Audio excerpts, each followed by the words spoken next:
Hello, Edgbaston. I'm here in the middle with your Bears captain, Carlos Brathwaite. Carlos, we've just done the coin toss. Can you tell us what you're going to do today? We've won the toss and we're batting first. Fantastic. Now, it was an amazing night on Friday with an unbelievable win, a record-breaking blast score, 261 for 2. Firstly, what a partnership between Sam Hain and Adam Hose. Yeah, it was fantastic to watch, and you know, a lot of things, good things that we've been doing over the course of the season manifest itself on that night. And I think Adam Hose not went under the radar a bit, obviously with Sam Hain's 100, but the partnership itself was fantastic. We asked for a 50-run partnership every game, and to get 170 odd unbroken was sensational. It really was sensational, and it's looking tight at the top of the North group. It's an important match today. Yeah, I think it's pretty cliche, but all the games are important, and obviously Derbyshire coming off a good win as well. So you have to respect your opponents. Really and truly, when you come out on the park, it doesn't matter where in the log you are.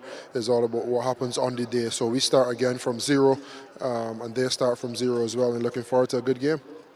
Brilliant, so are we. And finally, Carlos, what's the team news for today? Danny Briggs is out, unfortunately injured his hand in Nottingham. Henry Brooks replaces him, and Paul Sterling is back, and Dan Mosley misses out. Fantastic, Carlos. Well, that's your team news. Birmingham Bears will be batting first, and let's hope for another win today. Thank you, Carlos. That's 30 minutes to go until the first ball, with the Bears taking on Falcons. It is indeed. Welcome everybody to Bears Den TV. A very exciting match in prospect. Certainly if the teams play anything like they did on Friday. In particular, of course, the Bears. Phenomenal effort against Nottinghamshire at Trent Bridge. 261, as Elizabeth was just saying, the highest total in T20 Blast history. It was phenomenal. Adam Bridge alongside myself, Ahmad Nawaz. And I mean, that was one of the great T20 team innings we've ever seen. I was privileged enough here to watch when Bears scored over 240 against Derbyshire a few years ago with Brendan McCullum leading the way that day with an astonishing innings. But the brutality of the batting, I think, was what impressed me most. We know it's a good ground to go and score runs on. England demonstrated that before. We know it's Sammy Hain's home. He seems to own the place. There's no doubt about that. I mean, for him also to get that first century, he'd been so close previously. I'd seen him score a 90 odd there as well. It's a ground he loves batting on. Yeah. But to finally get across those three figures for the Bears was such a huge moment. And then obviously Adam Hose as well, quite outstanding in the effort he put in to score in the manner he did, 10 sixes. I mean, one off the record in a T20 innings for the Birmingham Bears. It was brutal batting, and then they backed it up with the ball. And I think that's the key. They really did. It was outstanding, and very excitingly, of course, Carlos Brathwaite winning the toss and electing to bat first. So very soon we're going to see those batters again. Just before we look at the team, we're going to have a look at the pitch. So this is the Alec Mowers pitch view. Let's take a look at exactly what this surface is looking like for today's game.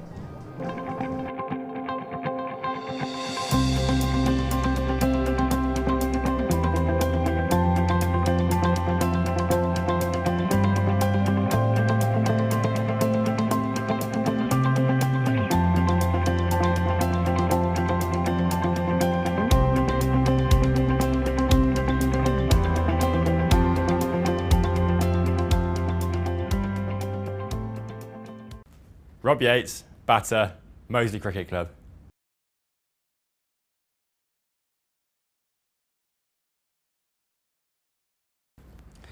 Alex Davis, batter, wicketkeeper. Sam Hain, right-hand batter, Harborne Cricket Club. Adam Hose, batter, Kidderminster Cricket Club. Chris Benjamin, batsman, wicketkeeper, Walsall Cricket Club. Carlos Brathwaite, all-rounder, Knoll and Dulwich Cricket Club. Jake Lintott, spinner, Knoll and Dulwich Cricket Club. Henry Brooks, fast bowler, Alton Cricket Club and Knoll and Dulwich Cricket Club. Craig Miles, fast bowler, Leamington Cricket Club. Ollie Stone, fast bowler, Barnt Green Cricket Club. There we go. We can hear actually in the stadium right now that a Derbyshire team are being announced as well, and we'll give you that team in a moment. But what a strong team the Bears have today. What's the big surprise other than Briggs not being involved, Adam? Yeah, Danny Briggs hurt his finger in the victory over Nottingham. I'm told he'll be fine for the next game, but precautionary leaving him out today. So the two changes today see Paul Sterling come in to the side for Dan Mousley, which is no great surprise. Dan has been in terrific form for the second 11, but didn't really get a chance to show anything, obviously, at Trent Bridge on Friday night. The other change being Henry Brooks coming in to replace the injured Danny Briggs. I mean, that's the interesting call, really, isn't it? Because we know the spin twins of Lintott and Briggs have been so devastating at times. They have gone for a few runs the last couple of games. There's no denying that. But to remove that option, I think that probably puts more of an emphasis on Paul Sterling than potentially with the ball. It does indeed, and I should say Henry Brooks is playing, and later on we're going to be joined by the best Brooks in the house today, which is Thea Brooks of the Warwickshire women's team, and of course the Sparks. So anyway, I'll give you that Derbyshire team as well. So Sean Massoud is going to open the batting, the captain of Derbyshire, of course, alongside Lewis Rees, and then Lewis Deploy, who's been in terrific form as well for Derbyshire. Wayne Madsen, Alex Hughes, Brooke Guest, Matty McKinnon, Hayden Kerr, Mark Watt, Sam Connors, and George Scrimshaw. So it's a very strong team as well that they're playing, the Derbyshire team. They've won 3 out of 3 of their last games. They've found a really good rhythm, and I've got to give you credit here, Adam Bridge, because you said it at the very start of the blast. You said, watch out for that Derbyshire Falcons team. They're my dark horse team, and they're kind of proving you right at the moment. Well, I think, look, 3 wins in a row is obviously, it's all about momentum in this competition, isn't it? And those 3 wins provide that. The victory over Yorkshire yesterday, when it was chucking it down, and Deploy managed to knock 19 off 4 balls in the last over to win the game, is quite extraordinary. But the key part of all of that is momentum. Sean Massoud was always going to make a difference. I think there was no doubt about that. They've got some very talented individuals, and with Mickey Arthur as coach, and obviously they've had Ian Bell helping them in the early part of the season in the county championship, it just makes it a really strong outfit. And they reached finals day 3 years ago. I just feel that this is their time again.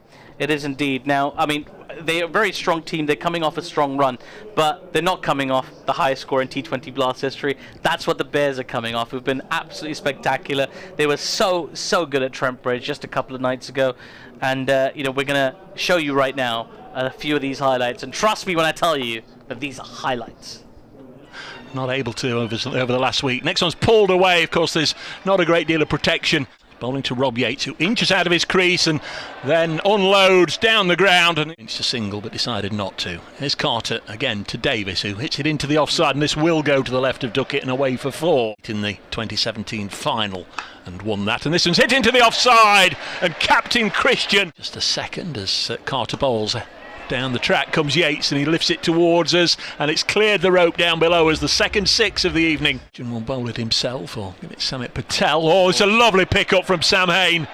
Trying to get the graphics back up and working soon as they can. This one's hit away onto the leg side, and again it will clear the ropes. And Alex Davis and brought in Rob Yates, and he's going after it, and he's hit this one down the ground, just singing his praises, and now he's tossed his wicket away, and Samit Patel there, and they assessed that he had to retire hurt. This is a glorious cricket shot from Sam Hain. He's just bowling to Adam Hose, who's on 12 from 11 balls. Harrison bowls to him, lifted up and away, and over the Hose on 20. Harrison bowls, and another mighty blow. Tall young man bowls and hits it away on the leg side, and again that shortish boundary. I think that might just have been inside. Let's have a look. Bowling to Hain on 54, make that 60 as he helps the first ball into the momentum, just couldn't be arrested. Got a good score. Again lifted away for another big 6. More standing up, and Hain on strike. Well, again we see the first ball just disappear. Fletcher past umpire Warren. Oh, full toss, just heaved away. Here is Dane Patterson. Bowls, and Sam Hain's hit this one high and handsome. So it looks as if they're going to beat their own Trent Bridge best. 4 more. This time a formula here for keeping the Bears quiet. I'm not sure what they can come up with. And Christian to bowl to Hose, who's on 60. First one is helped away for 6. It was short, and I don't think there's been a 150 partnership against Notts in T20 before, and it might get worse. It does. Another 6, this time over mid-wicket. There's Christian bowling. Oh, it's a full toss, and on the scoop, Adam Hose has got that away for 6 more. 251 for 2. 2 balls left. Christian bowls a 6 and a 4 would do it, and there is the 6. He's got 1 ball left in his 3rd over. He bowls now, and that's hit away, and that is 4 runs, which takes the Bears to a new domestic T20 record. 261 for 2. Comes in and bowls edged for 4. Here's Miles bowling, and he's got it away again. Big one from Clark. Miles, we're both touching wood here. 6 more, is it? Helped away. Yes, it is. Here he comes again from the pavilion end. Alex Hales on 4. Full toss. Hales pushes it away into the offside, and he's caught. Brathwaite bowls full toss. Hit away by Duckett. My word, he's picked that up very sweetly. Miles to bowl the 5th ball of this over. That's a lovely shot. My word, he's driven that. And Durham are 37 for 1, chasing Yorkshire's 201. New over, and this one is up in the air from Duckett, and it's going to be the end of Ben Duckett. Well, Notts have to be 82 at the end of this over. Now they're 73 for 2. There's a shot into the deep, and it will just go for 6. To bowl to Clark, who's on 58.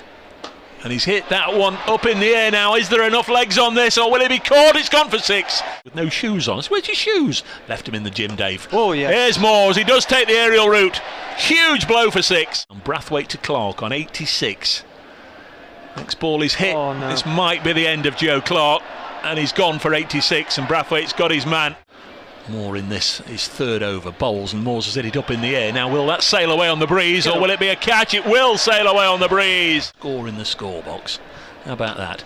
This is hit down the ground by Moores. He picked out the fielder. He has. Great catch. Tom Moores has gone. As many, with only 92 required. Mullaney faces his first ball. He's hit it up in the air, and it's going to be 2 in 2. And Mullaney, who has been feast or famine in this competition. Lintott bowls. Samit Patel has hit this one out onto the leg side. Get up. The wind holds it up. Won't be a record margin of defeat for Notts. And this one's hit towards us, but round comes Rob Yates. Oh, he's palmed it over the rope for 6. Bears have got more than enough runs on the board, and there's Calvin Harrison bowled by Ollie Stone. Matt Carter's on a strike on 1. Notts need a huge over, but first ball is drilled by Carter straight into the hands of Brathwaite at extra cover. Craig Miles bowls, and he's nicked this through to the keeper, and Davis takes it, throws it skyward. A little bit of a reprieve from the heat earlier, and Fletcher's bowled by Brathwaite, and that is it. Notts are all out for 206.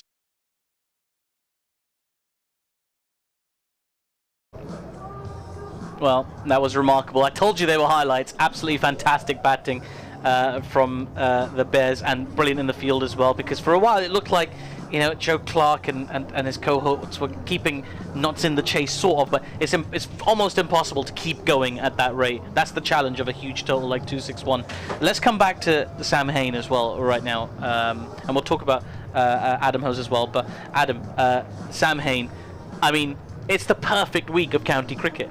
You go and you score 100 in the county championship in the 4-day game, and then you come and you bang a 20 over 1 as well. I mean, talk about Mr. Versatile. Well, let's not forget he's hit hundreds in the last 3 championship games. Yep. That's the form he's in right now. Yep. Topped off with finally getting across the line. You know, he'd had a couple of 90s. He'd never made that 3-figure. So to finally do that, you saw the relief on his face at Trent Bridge as well. The man is in the form of his life. The question is he going to get noticed? Now, for the Bears' sake, I hope not. But I think we're reaching the point where, although the England Test team have now won 2 in a row, so whether he'd get in the 5-day team, I think, or even around the squad is a different matter. But how he's not been looked at in the limited over game, obviously he was called up to the wider squad before for a training squad. He's in the kind of form, and he's the kind of batsman that you think should get some recognition now. He absolutely is. I mean, you do think, like, oh, he didn't make it on the plane or the train. I don't know how they went to the Netherlands, the England team, but he didn't make it on that boat. He didn't make it on that vessel either way. But you know, it kind of works out for the Bears, as you say. But you'd like to see a player of that potential get a bigger stage to perform on. And I mean, it would be remiss of us. I really want to talk about Adam Hose, because that was a spectacular knock from him as well. Scoring 80 odd of 30 odd deliveries is always a winner. I mean, they just were so relentless. We just looked at the highlights. I mean, they were relentless, hitting into the leg side in particular. That huge stand at Trent Bridge. He's remarkable, and again, he's only 29. I think will be 30 this year, Adam Hose. I mean, plenty of time to make a case of his own. 88 from 35 balls is brutal. Yeah. As we said, 10 sixes. The most that's ever been scored is by Brendan McCullum. That was in his 158 here against Derbyshire, but he's matched what Paul Sterling did early on in the season. And when you think Paul Sterling was brought in as the big signing that was going to make a real difference to the Bears' batting lineup, you know, Adam Hose has had a good few campaigns. You look down the record partnerships, and he's involved in all of them. The man is a gun T20 batsman. Now he's going to be in the 100 again this year as well. I think he can leap on from here. He's being consistent. He's already scored 278 runs in this competition. The Bears have got 4 players with over 200 runs. It's that kind of consistency that's making the difference this time round. But I mean, is he ever going to get an international call up? Probably not. But as far as being, you know, the man in the lower to middle order, he is it for the Bears. He really is, and let's quickly switch gears to the top order for the Bears as well. Fantastic knock from Rob Yates, 53 of 29 for him in that game as well. And again, nobody talks about him because somebody scored a so-and-so 100 and the other guy got 88, so I mean, kind of left behind there. But he'll be in action again today at the top of the order with Paul Sterling. As you say, it must be nice to bat with the focus off you a little bit and be able to just play your game freely, as Rob Yates has been doing this year. He set the tone, Artif. I think is the answer for what happened on Friday night. He got off to the most tremendous start. There probably was a little bit of pressure on him to say, come on, it's time for you to deliver in this campaign. He'd obviously got a couple of starts but never really followed it through. But then when he went to town, I think it was Luke Fletcher's second over to start, he just came out of his shell, and it gave that momentum. And then, as we say, not just in victories but in how the team performs and how the opening batters go, it sets momentum to set big totals. And I mean, he played his part, more than played his part on Friday. He really did, and hopefully we'll get to see him play his part again today. Paul Sterling is another one that I've been watching, and it's just obviously, there was so much anticipation, especially after that first game that we watched, that brutal 100 here with the home crowd debuting perfectly for the new team. He'll be coming out very shortly alongside Alex Davies. Rob Yates. We're expecting Rob Yates to open the batting. Oh, here we go. We can see him right now. It is indeed Yates who's coming down with Paul Sterling. The players are on their way out. Umpires, the Ben Debenham and Steve O'Shaughnessy have led out the players. Not easy to say that, Ben Debenham, is it? Ben Debenham and Steve O'Shaughnessy. It's a couple of tongue twisters, but we managed to get through them. I'm going to leave you in the very capable hands of Adam Bridge, and joining you is our star of the Warwickshire women's team and the Central Sparks, Thea Brooks.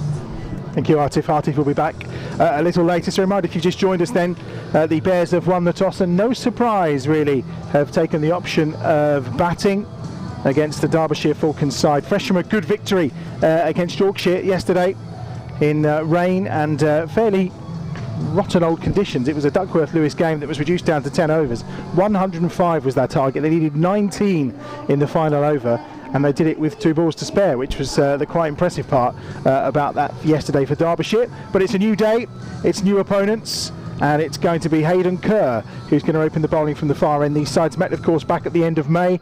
It was a 3-run victory for the Bears. It was some run chase, again another total above 200 that was posted by the Birmingham Bears, and Derbyshire got close. It went down to the final ball.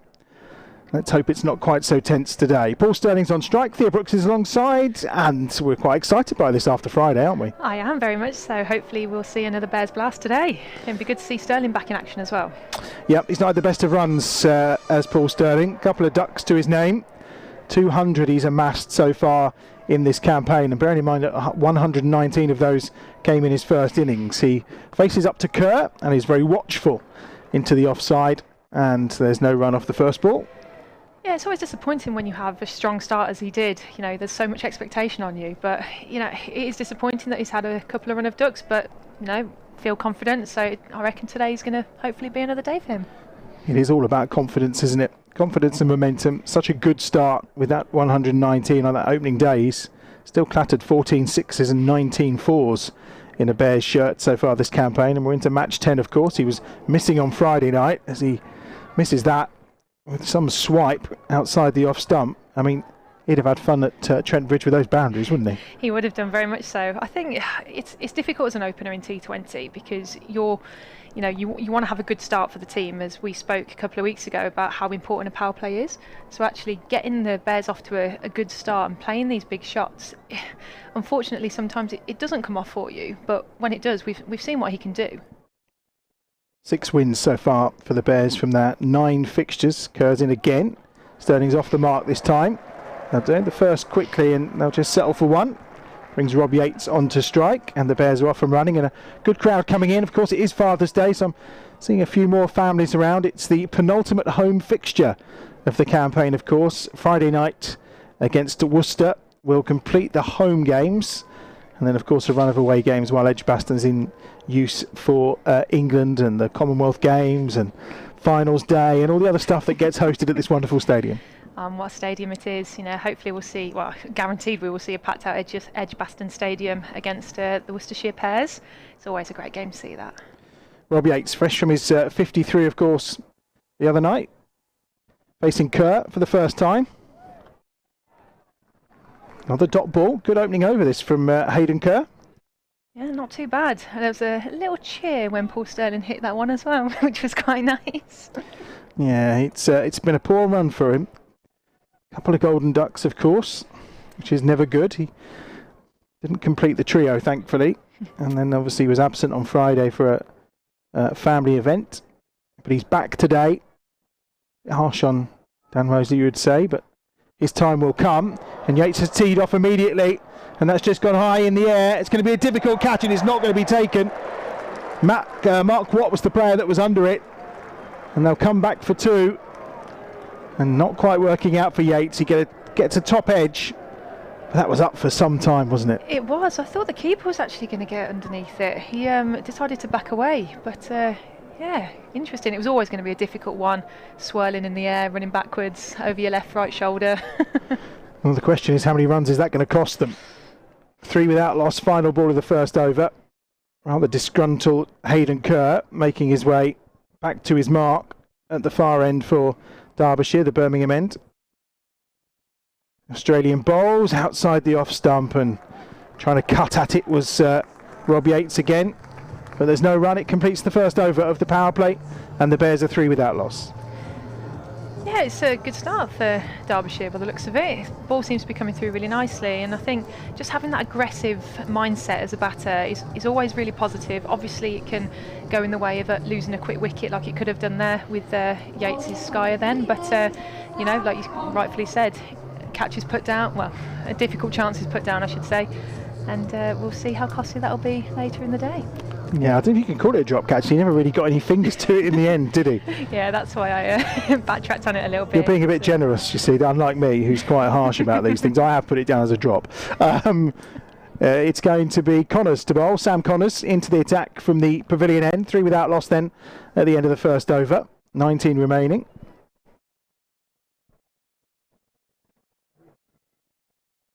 Sterling's on strike. Guides that down into the third man region. That'll just be a 1. Again, they complete the first quickly. Deft touch from Paul Sterling, which we saw in that opening fixture here against Northants on many an occasion. Plenty to his game. Yeah, definitely. I mean, we know he can strike a ball cleanly and very, very well and very often. So I think actually having that rotation of the strikes is going to be quite nice, especially just to get him a little bit more confident as the game progresses.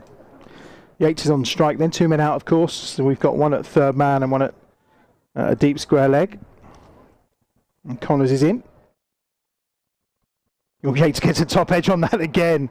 Scythed away for just the 1. Apart from defensively, he's not really found the middle of the bat so far.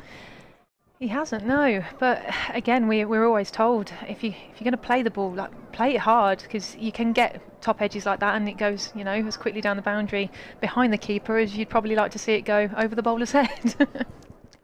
15th game of Sam Connors' T20 career. Born in Nottingham. 23 years of age, and he's into Sterling. Well, that's gone high on the leg side. And that's going to go all the way, is it? Oh, he's going to take the catch. Oh, he's going to take the catch. It was well judged. It was in the air for an eternity. But Sterling has gone And the Bears have lost their first wicket with a score on 5. He just can't get a break at the moment. Looked like he'd caught it so well, but it was in the air for so long. And in the end, the catch is taken. And I think it may have been Lewis Deploy who's taken the catch, but Sterling's out. Connors has got his man, and the Bears are 5 for 1. It's a good catch in the end, actually, because I think he'd hit it a little bit further than what he thought, and I think the fielder did as well, actually, because he held back slightly. So there was a little dive forward, actually, when he grabbed onto that catch, and he took it very, very well in the end. He did. It was up for so long, but just steadied himself, and yep, in the end, it was a dive forward. And it's a good catch taken in the end. And the Bears 1 down. Alex Davis comes to the crease. Connors gets his man. I think that's really important for anyone watching, especially the young children of the game at the moment. So to look at how he actually steadied himself to watch the ball in the air, even though it was swirling. So if you keep yourself nice and still for as early as possible, the ball's so much easier to read and to catch. Obviously they would have crossed in the old days and it would have been Yates on strike, but that's not how it works now. It was Deploy with a catch. Out for 2 then. Sterling. And now it's Connors who will bowl to Alex Davis. A top score of 49 in this campaign so far for Alex Davis. Obviously got a century in the championship game against Lancashire here. Always good to get a century against your former side. Oh, 100%. It's probably one of the most nerve-wracking things to do is come out and play against your old team. But equally, you know, some people use the adrenaline rush too to thrive on. So obviously, Alex Davis did exactly that. Here's Connors then. First ball for Davis. Pulled away beautifully. Lovely sound off the bat. He's not going to get the deserved 4 for it. He only get 2. Quite a big boundary out on that leg side and well fielded on this occasion. It's by Hayden Kerr who's out there. No, maybe not. It's Deploy who took the catch. It's 2 runs. Davis is off the mark. Sounded like that was out the middle though. Yeah, he's played that very well. Looked more timed than fast hands through the shot. In comes Connors again. This one's a better ball. Not much Davis can do about that apart from play it back down the wicket. 7 for 1. 1 ball left in the second over.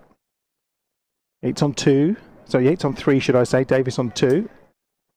And Connors so far just gone for 4 this first over. That's after 3 going from Kerr's first over. So a really good start here for Shah Massood's side.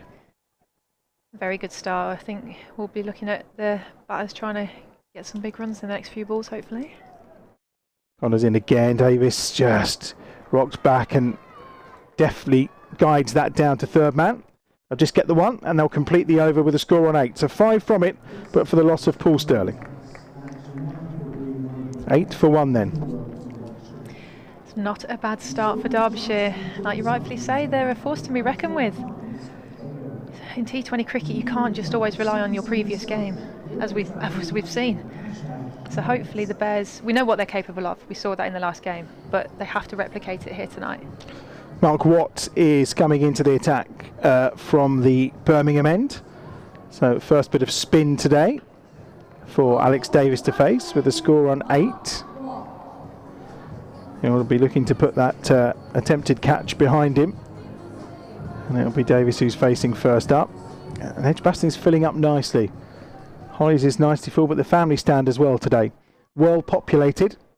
It is overcast, but it's quite warm out. As Watts is in, left arm. And Davis will scamper through for a quick run here. Never really in doubt. Shah Massood was the fielder. And he was never contemplating a shot at the stumps, really. I think these two will be quite busy at the crease, which is always good to see. See if they can't hit the boundary, then they'll look to push the 1s and 2s as much as possible. They're quite quick. Straight off the mark, Davis then. Knew exactly where he wanted to go. Change in field, of course. The 2 outfielders are on the leg side. There's a ring in the offside for the left arm spin of Watt from the Birmingham end. Yates is watchful to his first ball. And there's no run. 9 for 1. Robbie Yates looking to build on that performance at Trent Bridge on Friday. Will come into this with confidence. He's struggled for championship runs this season, Sweep there, first time is well fielded inside the ring by George Scrimshaw.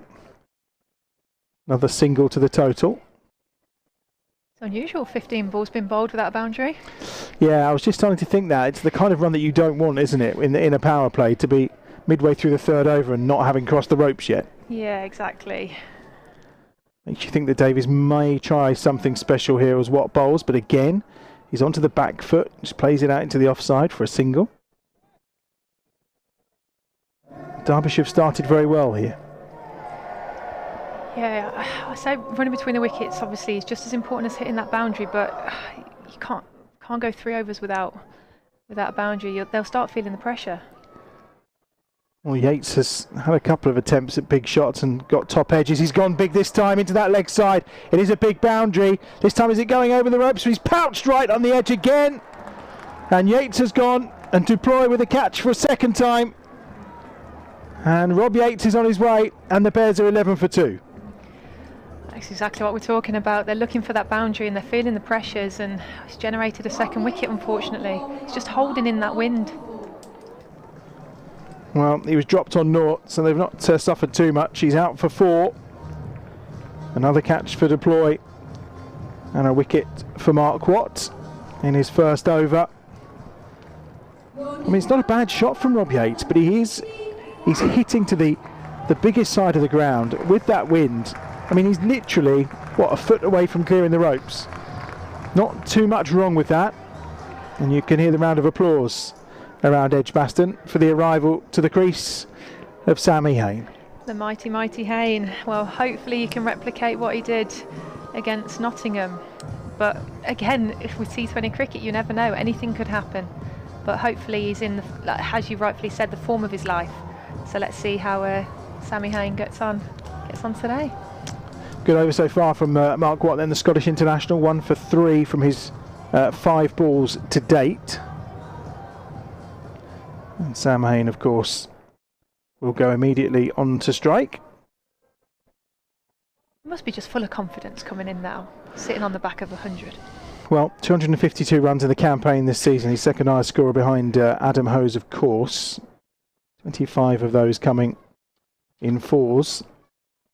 Almost up at 2,600 runs in the competition as a whole.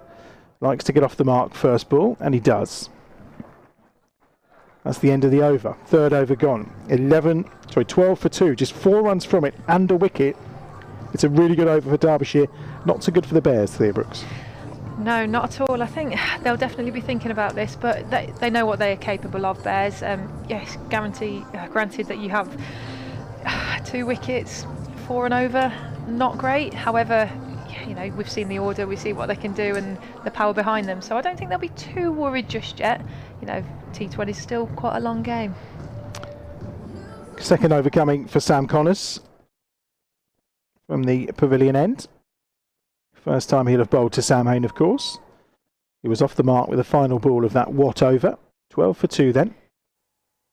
They'll be very conscious of not losing another wicket in this power play, though. Well, we know the stats. We do. And what they bear out. Let's see what Connors has got here to Sam Hayne. Lovely shot from Sam Hayne. Off his legs. Leg side boundary, and it's going to go for 4. Despairing dive of Deploy, who's clearly looking lively out on that boundary, but that's an exquisite shot from Sam Hayne. That was beautiful to watch. He's not even hit it. It's just beautifully timed. A little clip off the legs. Yeah, it's race to the boundary. Like you say, longest boundary out there, biggest boundary on the leg side here, towards the Hollis, but what a fantastic strike of the ball that was. Yeah, it really was beautiful from Sam Hayne. He was on to 5. The Bears on to 16 for 2. Connors in again. This time he comes down the crease and he uses the short boundary on the offside. Clubbed away for 4. Excellent shot from Sam Hayne. Tap on the back from Alex Davies. Well, we've just seen both sides of his game. There we go. Simple cricket. He's two sides of the wicket, 2 fours, 2 balls, and that's exactly what we've said that the Bears needed. And Davies will be this end, relieving that little bit of pressure, especially standing at the opposite end of Sammy Hayne. First 2 boundaries of the game then for the Bears come from the bat of the man in form, Sam Hayne. Connors in again. This one's on the leg side. They'll run the first quickly. They will go for 2 here, undoubtedly, as the ploy picks up. Really well run by those two. This is more like it. 10 off the over so far, 3 balls in. Sam Hain moves on to 11. They've almost outscored themselves in these 3 balls for the last 3 overs, which is fantastic. Shows how quickly these games can move and change. As we say, it's all about momentum. Exactly. And at this moment in time, we're all living in Sam Hain's world, I think. He's on strike to Connors again. Oh, that's turned around to the leg side. It's not quite going to reach Duploy this time. It was in the air for a while. And I think Duploy thought about it, but just a single. 23 for 2. Yeah, he wasn't quite too sure there, was he? Thought, can I, can't I? No, just collected it nicely just for a single. But 2 men out are at third man, and that deep square leg where Duploy is posted has already taken 2 catches in this game. Connors with 2 balls remaining at this 4th over. 23 for 2. No run.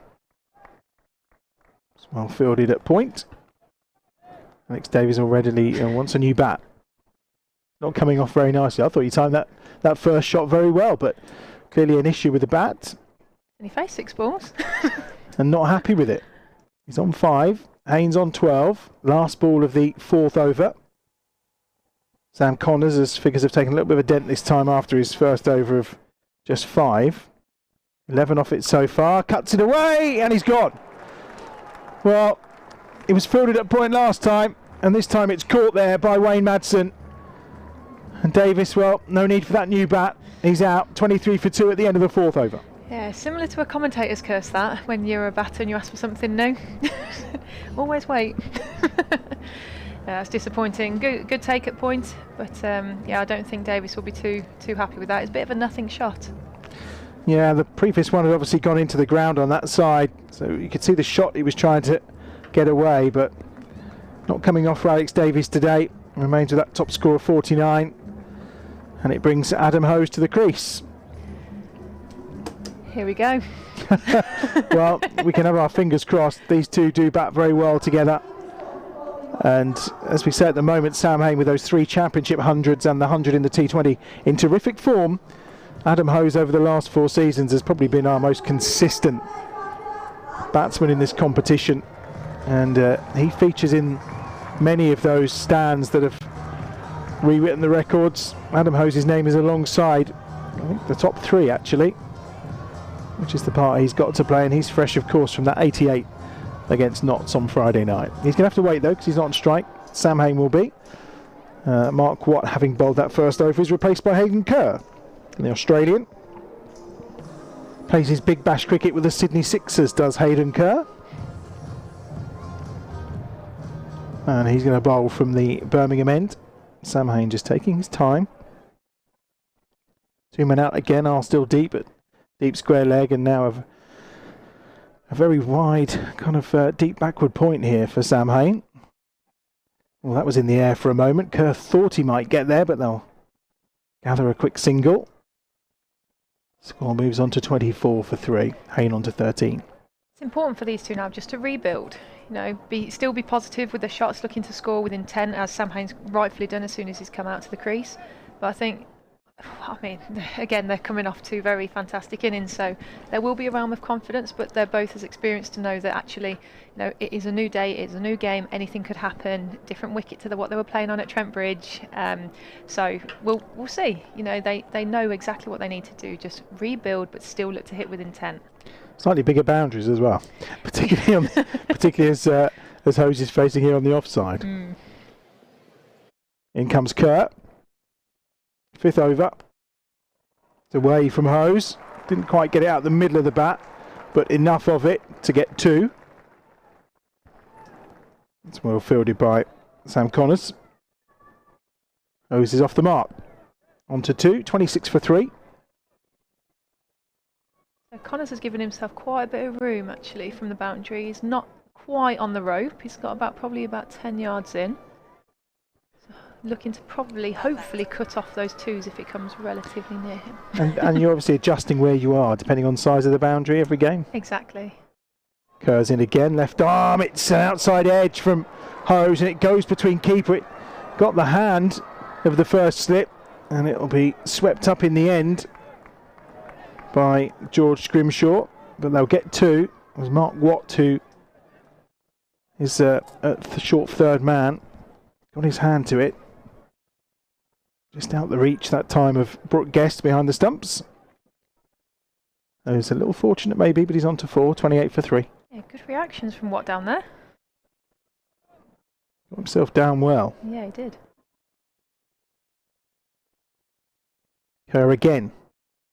This time, there's no stopping that. Turn round the corner, just in front of square on the leg side for 4. You'd like to think anything back of a length or slightly short. With that short boundary, the family stand and have a field day. Hose has there. He's on to 8 from 3 balls. And the Bears on 32 for 3. 8 balls remaining in the power play. And all of a sudden a score around 50 in the power play is looking probably likely, you'd have thought. Kerr's in. Just dropped into the offside. They'll run well, these 2-2. And a single takes the score to 33 and Hose on to 9. Brings Hayne on to strike on 13 with 1 ball remaining in over 5. Yeah, they look to rotate very well, these two. Not many dot balls seen since Hose has come into bat. I know it's not been too long, but they will rotate and they'll punish the bad ball for 4, or they'll even play a good ball for 4. But we've just seen on Hose's last strike that the outfield is quick, so we don't need to be looking to go aerial if in doubt. So last ball of the over from Kerr, short, turned in the leg side by Hayne, completes the over. Score moves on to 34 for 3, so 11 from that over and the loss of a wicket as well. Let's go down pitch side and check out the best seats in the house here at Edgbaston.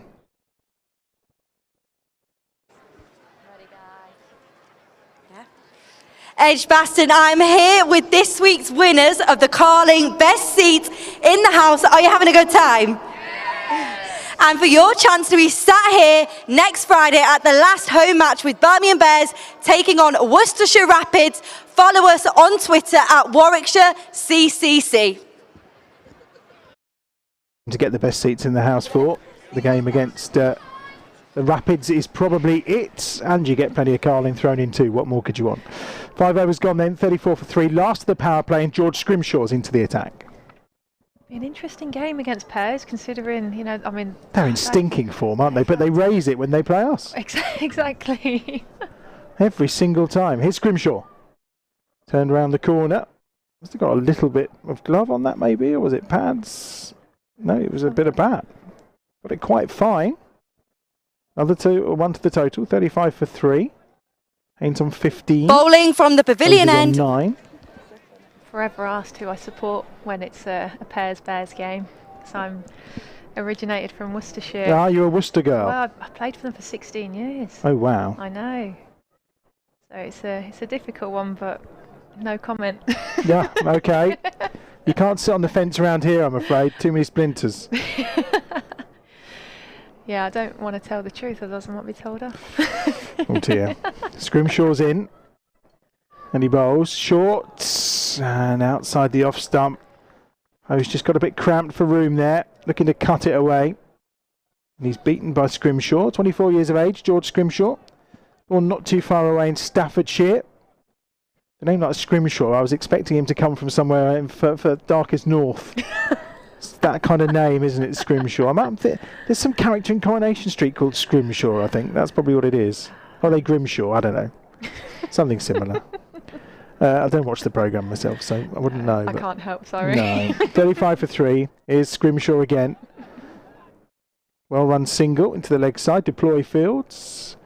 And it's 36 for 3. 3 balls to come. In the power play, well, there was our hope of maybe 50 being a little bit extreme, but again, 40 for 3 at the end of a power play where you've kind of consistently lost wickets. Would probably not be so bad. No, not at all. Yeah, 3 wickets within the 4 overs. Not ideal for the Bears, but I mean, as we can see with Hose and Hayne, they've obviously upped the tempo, and hopefully they'll continue throughout. Hose is on strike, comes down the wicket, and he saw him coming. Scrimshaw dropped it short and outside the off stump, and it's another dot ball. Hose just going to have a quick little chat, I think. Yeah, just I think Hayne just telling him to calm down. Sorry, Hose telling Hayne to calm down, should I say? Yeah. Just doing a bit of gardening on the way through. That's what we all do if you miss one. So something's Still so wrong with the pitch, obviously. Yeah. Hayne on 15, Hose on 10. Scrimshaw, 2 left in the power play. Oh, that's the shot. And he came down to greet that one. Pulls it onto the leg side. Over mid-wicket, it was in the circle, and it's 4 runs. He's played that with a much straighter bat. I think he went too cross-batted on the one before, he's noticed. So actually keeping his shape, he's obviously got the reward for it, which is brilliant. Haynes on to 19 now from 10 balls.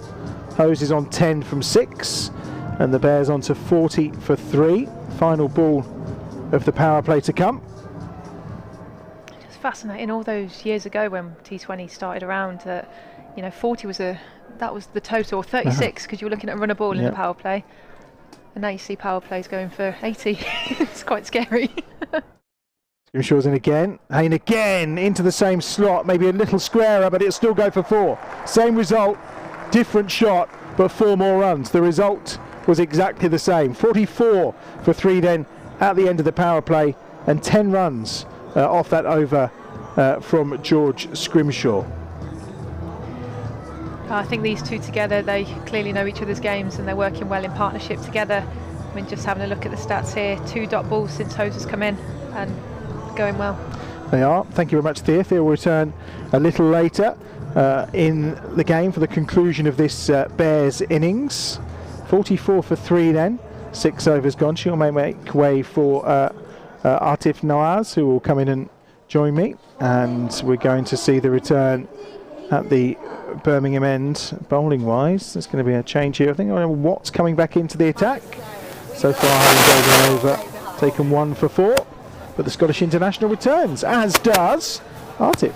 Yes, thanks so much. I've seen a lot of Markle actually, like in the last year in the World Cup. Was one of the standout players from the Associate Nations. Just a false start there. He wants to move his short third fielder a little bit squarer. And he comes now. Lots of flight, and the ball's just pushed back to him defensively by Adam Hose for no run. 3 wickets falling in the power play usually. It's not what you want with your team, but I suspect there's a lot of Bears fans who would be pleased to see these two out in the middle together again, as that's shorter from Watt's been hammered through the covers out to the cover sweeper in front of the Holly stand for a single. 45 for 3.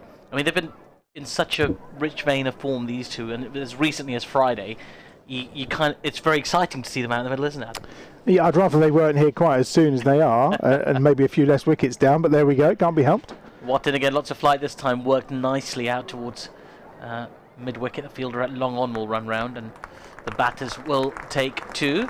Excellent bit of running there as well, applauded by the fans here at Edgbaston. And it's been lovely, as you mentioned earlier, the crowd is so lovely for Father's Day, seeing lots of parents and children out and about. It's a wonderful, wonderful atmosphere here today at Edgbaston. It is. Let's hope we get a result that matches it. Indeed. Watt in again, a bit quicker this time. Low full toss, driven down to long on. Has moved a bit more round this time, closer to that mid-wicket position. So just a single. There's a huge gap there, isn't there? And there's one every single time for Hayne and Hose into that leg side. And if you can do that and then just cart one over the boundary within the over, you're laughing, really, aren't you? Not much to this game, is there? No, it's a very easy game if you could make it that simple. Absolutely, is one that's back of a length, just rock back and push that down to long on for a single. Did Hose. These two, at the moment, it seems like they're picking up where they left off in Nottingham just a few days ago. 49 for 3. So from a Bears perspective, they'll really want to pick this up. But for now, the stabilising effect is very much necessary, as another ball's been tucked into the leg side, into that wide open gap, as you say, Adam, for another single. 50 comes up on the final ball of the 7th over. 50 for 3 after 7 overs. Win the toss, bat first. You'll take the 50, not so sure about the 3.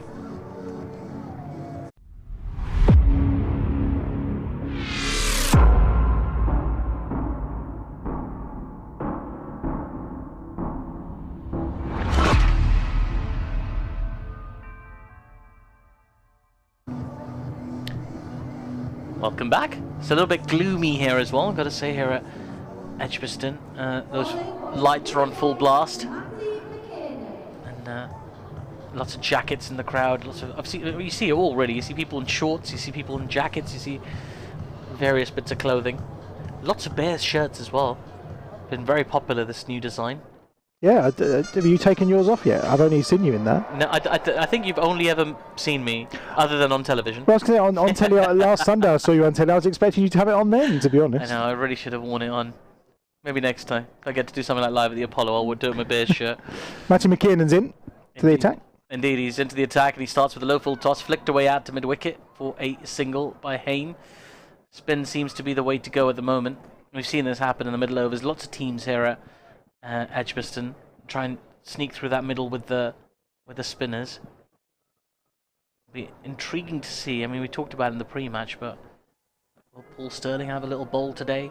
In comes McKiernan again. Lots of flight, held back on that one, driven hard, but on the bounce to extra cover, and there is no run. I think Adam Hose feels he missed out on that one. Straight to Sean Masood, but it was right in his zone. Only got the one man to beat in that area. McKiernan in again, lots of flight. And this time push defended down the ground to long on. They've taken the first one quickly. There doesn't seem like there was a second one. They're actually outstanding running, particularly from Sam Hayne, who was going to the non-strikers end, the danger end, where the throw was coming from long on. And he called it really early. He turned so deftly and he made it back for his partner, 53 for 3. I think that ball was previously just tossed up a little bit. Maybe it was the googly. That's maybe what caught Hose out a tad on the previous ball. McKiernan in again, lots of flight down the ground comes Hose. He smashed that long and over the head of the long on fielder. Well, we could see him backpedaling from our vantage point here. He was backstepping a little bit, just trying to get as far as he could, and he felt that rope under his feet. And after that, it was always going to be 6 to Hose. What a shot that is, 59 for 3. Yeah, Reese had his eyes on it. He thought maybe this is for me. They're just changing the field now, actually. Maybe to put someone slightly taller in. Who knows? But it was a great shot from Adam Hose. And he's going after McKiernan at the moment. Hose with that big backlift steps back and he's edged behind and he's been caught. McKiernan has immediate revenge. And Hose, after playing such a remarkable shot on the front foot, falls to one on the back foot, looking to cut, edges through to the keeper. And he's gone. A 4th wicket falls for the Bears now. And it's Adam Hose who goes for 20 of 12 deliveries, 59 for 3. Yeah, a huge 6 followed by, as it so often is, that ball which just edged, well taken in the end by Brooke Guest, the Derbyshire keeper. And he's on his way. Adam Hose looks frustrated because he's in such good nick at the moment. 20 runs on the board for him, and he leaves Sam Hayne out there. He'll be joined by Chris Benjamin, who obviously has been in terrific form. Not had too many opportunities in the last few weeks to show his ability that we've seen so far this campaign, but he, again, another one of those players with over 200 runs to his name already. Yeah, it was terrific a couple of weeks ago here.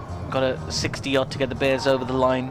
He's a very, very capable batter, but this will be a test. Derbyshire tactically have been bang on the money. We talk about that coach-captain combination of Mickey Arthur and Sean Masood. It's been so productive for them. It's won them 3 games in a row. And the visitors here at the moment in a very strong position. 4 wickets, 4 big wickets as well. Well, it'll be Sam Hayne at the non-strikers and Benjamin on strike. McKiernan in for the final ball of his first over. Back of a length, it's just been pushed to backward point and there is no run. So despite conceding the 6, that was a rather good over, it has to be said, from McKiernan.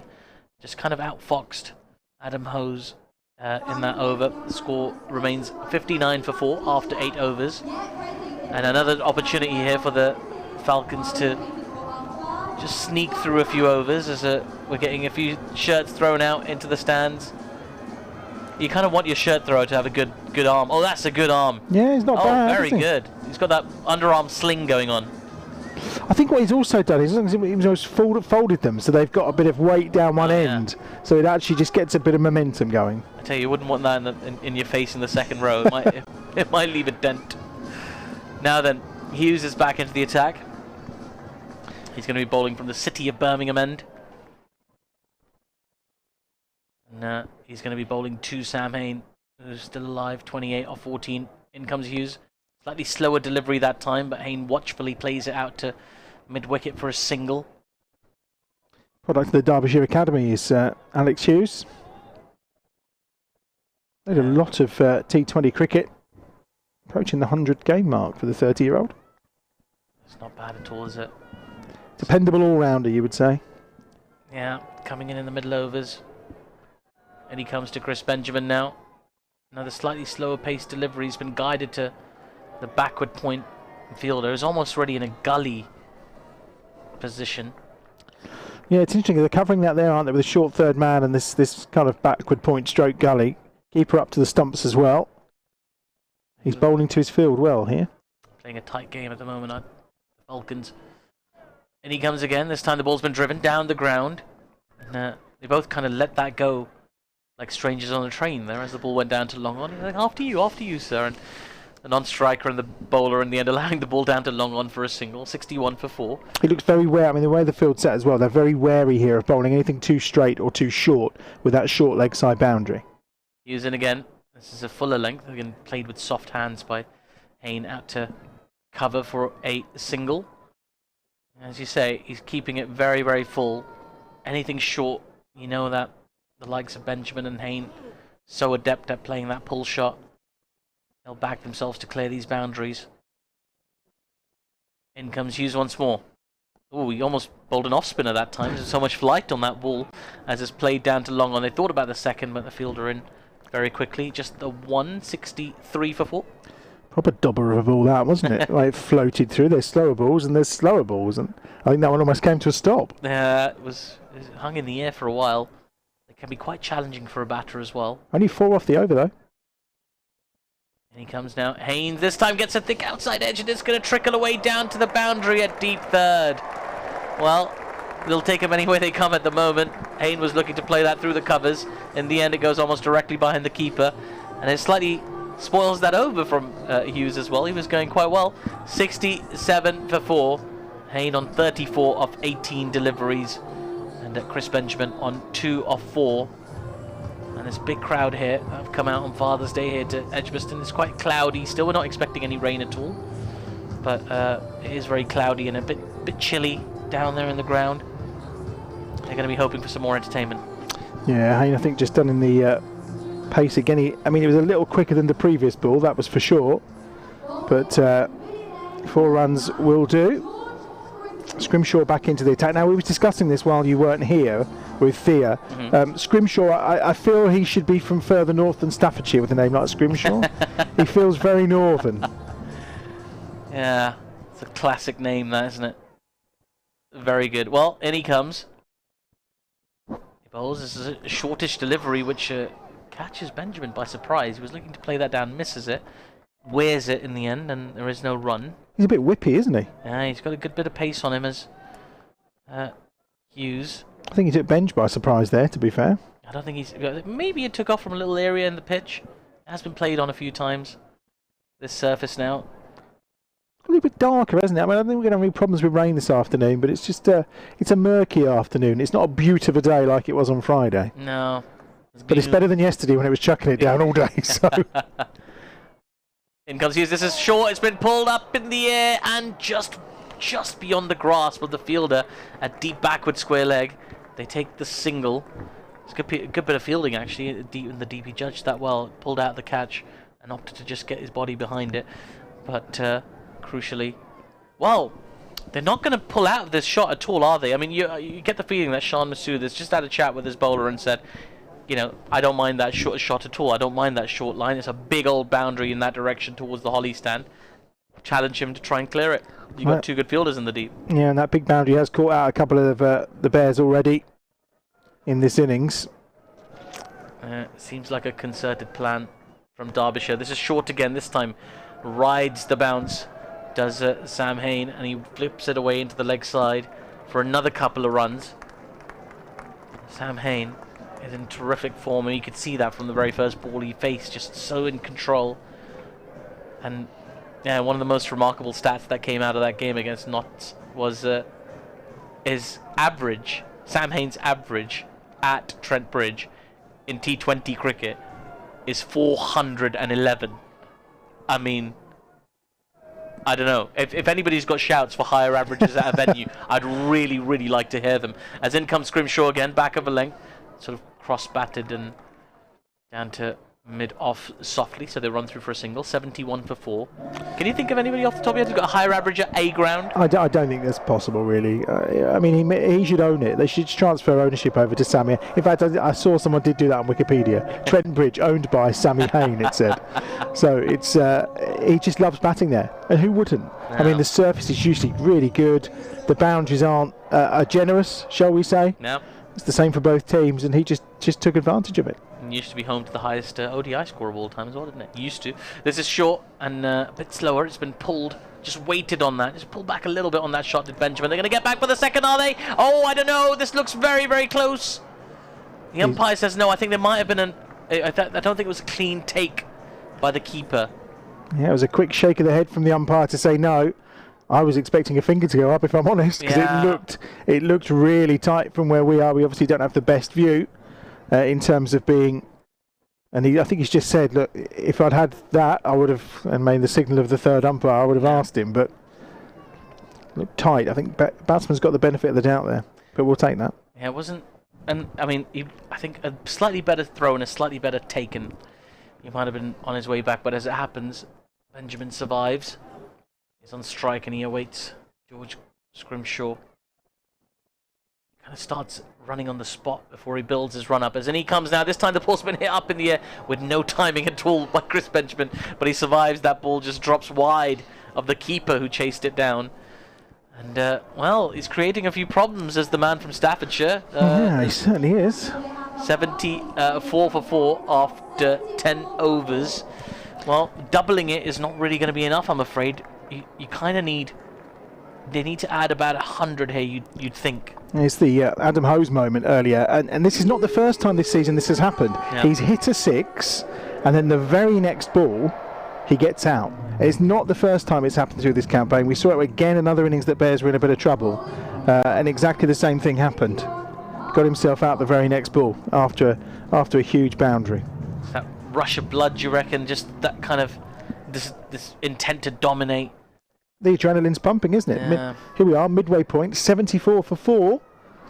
Mark Watt back in again. This time, full ball. It's wide, and it has been called a wide by the umpire.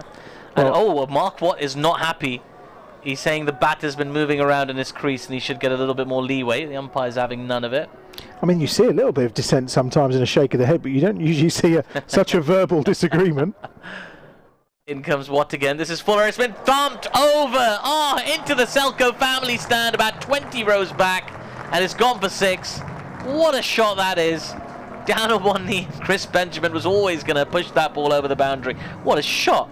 Slightly against the run of play as well. First ball of the over as well because of that wide. So 7 off the over already, which is just what you want if you are a Birmingham Bear. Great start from Benjamin. Watt in again. This is a bit Fuller. Has been driven straight to extra cover.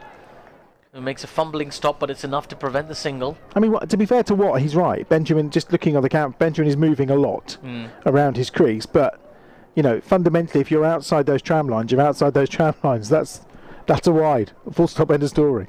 You certainly are. Watt in again. Another sort of wild smear from Benjamin this time. Not always timing the ball. It's been a mixture of timing for him. He's either smashed it right out the middle of the bat or got a bit of edge on it.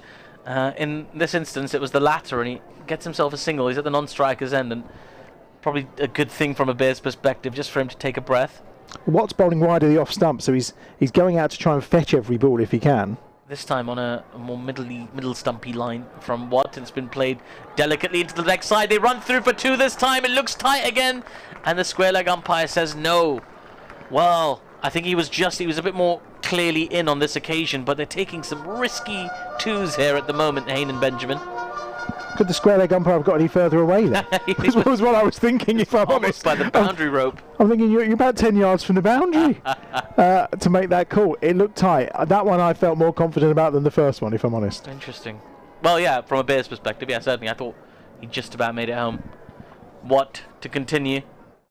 And he comes to Hayne, who drives and beats the fielder in the circle at Extra cover, they'll take the first one. They think about 2 again.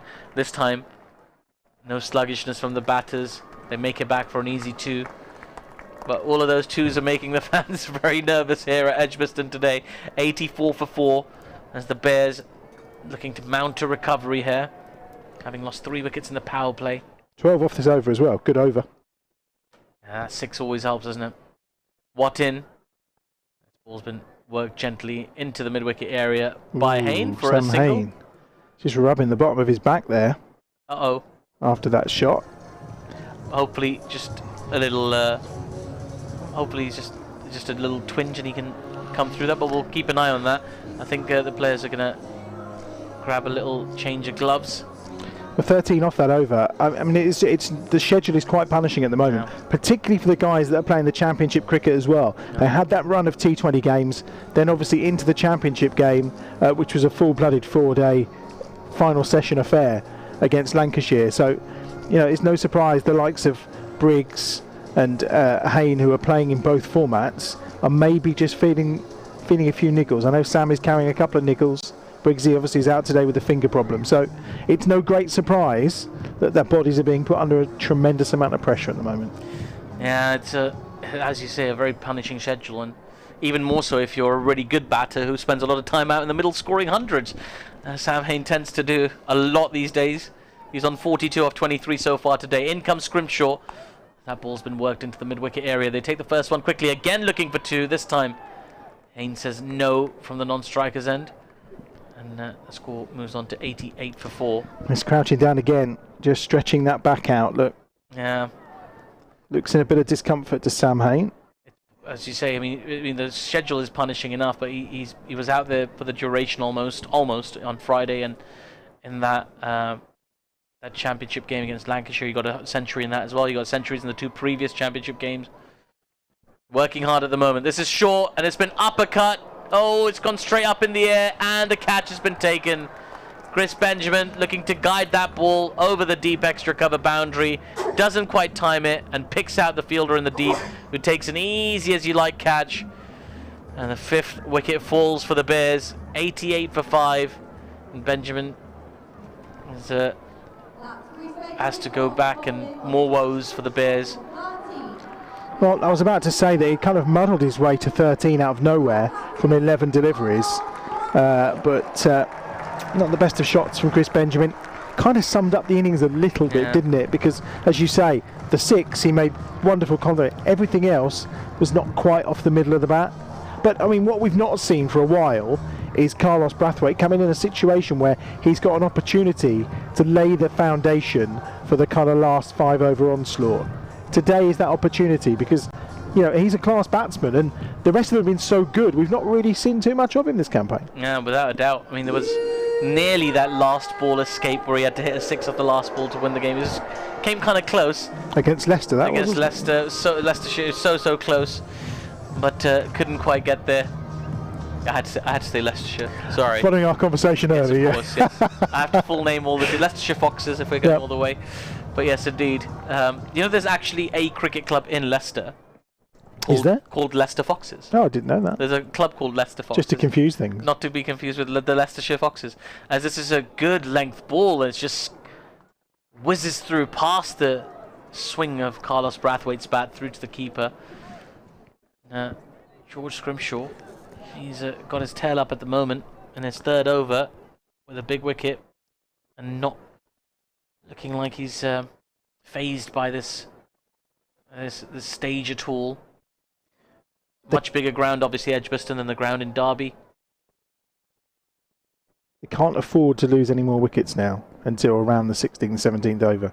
These 2 have got to get them set up. And this is smashed by Carlos Brathwaite over the extra cover boundary, into the stands, on the bounce for 6.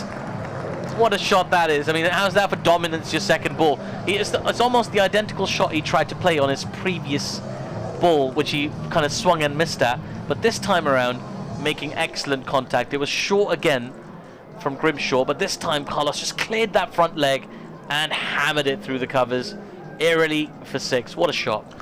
Taking advantage of the short boundary. There's me saying don't take any risks and lose wickets, and Carlos clearly has a slightly different perspective on how to approach this. He's thinking, this is the stage for me. It's set up perfectly for me. In comes Scrimshaw again. This is smashed down the ground, and there's a diving fielder at mid-on who cannot stop the ball, and it trickles away down to long on into the boundary rope for 4 more runs. Back-to-back boundaries for the Bears. A bit more of a celebratory atmosphere here at Edgbaston. 98 for 5.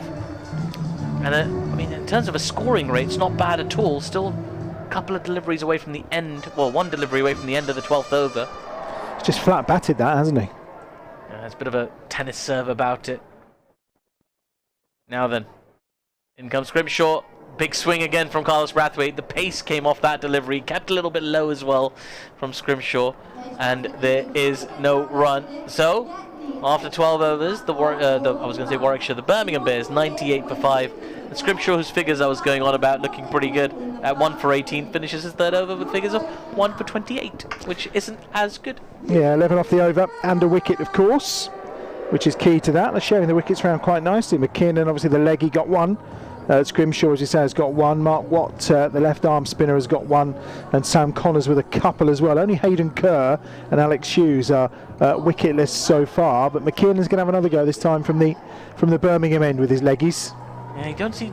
I mean, obviously, well, here we see Lintott and Briggs bowling from both ends, so it doesn't really matter. But you don't see too many away spinners favouring that end, particularly with a shorter boundary in towards the leg side, towards that Selco family stand. Let's see how things progress. In comes McKinnon. This is short and wide, miles outside the off stump.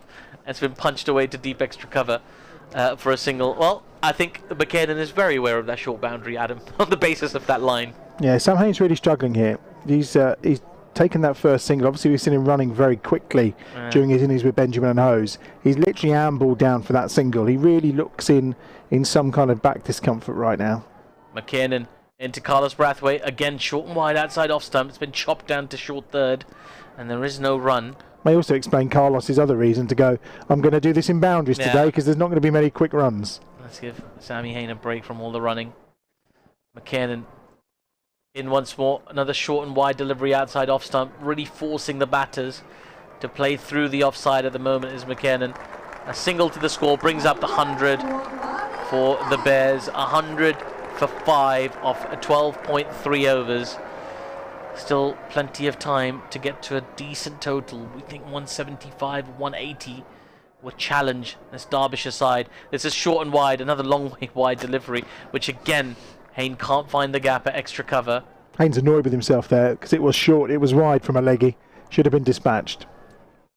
And this is a very constrained effort here from the bowler. This is short again, and this time Hain just rides the bounce, plays it out to deep extra cover for a single. He's asked for the physio now, I think, because Sam Hain. He'll probably come out at the end of the over, you imagine. Yeah, because Carlos is on strike, of course. Only 3 off the over. Another really good over from McKinnon. He's bowled very intelligently. Another short ball outside off stump. Carlos was determined to hit that into the leg side. In the end, he hits that ball very, very hard. He might have hit the cover off it down to long on for a single. So a very good over, as you say, from McKinnon. Just the 4 off it. 102 for 5. And now we can see Sam Hain having a little chat with the physio down below us. Brathwaite out in the middle, just pacing up and down. Brathwaite like a heavyweight boxer before the big bout. Well, I'm assuming it's a drink and some painkillers for Sam Hain, who's just lifted his lid up and in conversation with the physio. But he's not rolling around and being rubbed or anything, which often can be the case if it was a muscle thing. But a couple of tablets and away you go. Get on with it, man.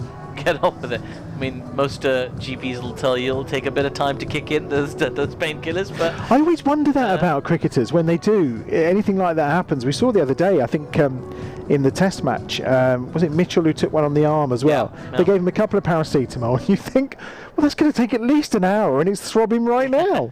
Yeah.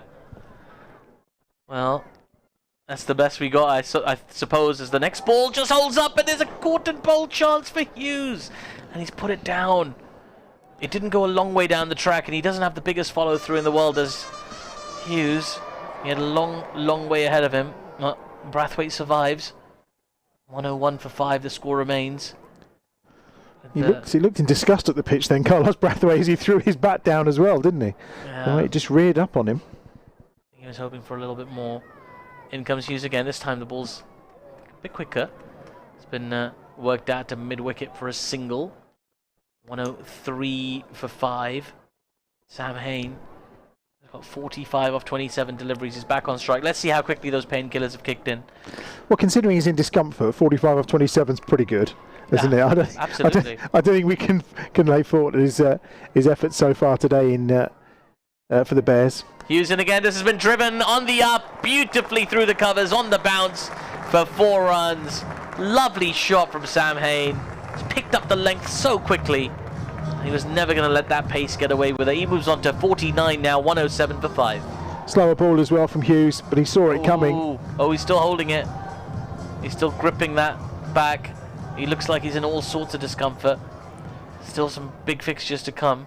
It's not even a magic spray job either. They didn't bother with a magic spray nowadays, so that would give you the impression that it's something inside which the old magic spray is not going to do anything for, or a quick rub down with a wet Daily Telegraph. Hughes in again, and that ball's been worked away into the leg side. He'll take a single. They'll think about the second. No, Hain opts not to go for the second, but he will be applauded because he's got to another 50.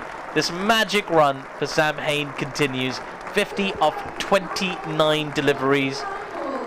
And really, without him, the Bears would be in all sorts of trouble. 108 for 5 now. 19th 50 of his T20 Bears career. Obviously now got the 100 to proudly go alongside it from Friday night. Excellent from Sam Hain again. Hughes into Brathwaite as that ball takes a leading edge to short third on the bounce, so there is no run. Again, he looks like Carlos was just either done for pace or a little bit more bounce. He's mixing it up really nicely here, as Hughes, because some of them just hold up in the air, and some of them hold up in the surface, and others just scoot through. He's really changing his pace to great effect at the moment. And he comes now to Carlos Brathwaite. That was a slower one that time. It's been weighted on nicely by Brathwaite. Down to deep extra cover. He chops and he gets a single, and he'll keep the strike as well. So after 14 overs of this innings, the Bears are 109 for 5. Well, they'd hope for at least 10 and over from here. Another 60 would take it to 169. I mean, ideally they want to go a little bit further than that. Well, to take you through to the climax of this innings, I'm going to make way for Thea Brooks. Yeah, thank you, Artif. 109 for 5, so 7 runs off that last over. And with 6 to go, McKiernan's going to continue a leg spinner with his 3rd over from the Birmingham end. Into Brathwaite, cuts him away and cuts him away hard for 4. Brilliant shot from Carlos Brathwaite. Picked the line, picked the length, and gave it the treatment it deserved. Thea's back with us. Hello. Something going on while you were away? It has. No, I've been jotting down in my book. Oh. So which I'm keeping the stats, which is great. Learned from Dom Osler, one of the best in terms of keeping the stats, which is good. But yeah, honestly, Sam Hain's just, even though he has looked in a lot of discomfort, he's playing a very important role right now. Carlos Brathwaite on strike. He's at the non-striker's end at the moment. And again, Brathwaite's cut that away. This time he can't beat the fielder in close. And Sam Connors does the good work, and there's no run. Yeah, Sam looks in a real bit of discomfort, doesn't he? He does. Let's just hope he can see out the latter of this innings. Sure, we won't be seeing him in the field later. And Carlos Brathwaite is bowled. McKiernan, the leg spinner, does for the captain, who's still down on one knee. He can't believe he's been beaten, but McKiernan's got his 2nd wicket, and Carlos is on his way. And the Bears are 113 for 6. The skipper's gone for 18. I think that Sam Hain's done a very important job for the Bears here. He's continuing to bat with intent and still rotate, even though he's still struggling at the moment. Bless him at the moment. But oh, he's just missed a straight one.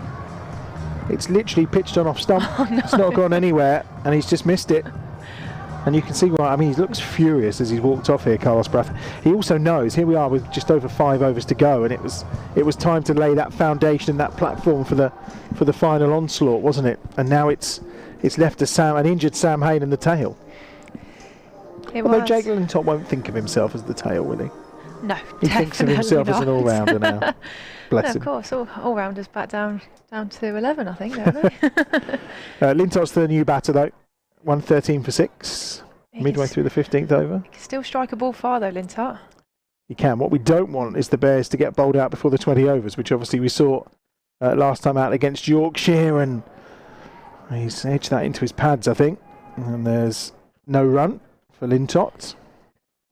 That's the importance of T20, and again, you say that it's only 20 overs. You have to bat out the 20 overs. McKinnon in again. Again, Lintott back down the crease. One ball remaining in McKinnon's third over. 2 for 17 from him so far. It's been impressive. 8 dot balls, in fact 10 dot balls in this spell so far of the 18 he's delivered. Lintott swept that and just be a single. And that'll be the end of the over, and a good over as well for Derbyshire. Just 5 runs from it, and the important wicket of Carlos Brathwaite as well. 114 for 6 with 5 to go.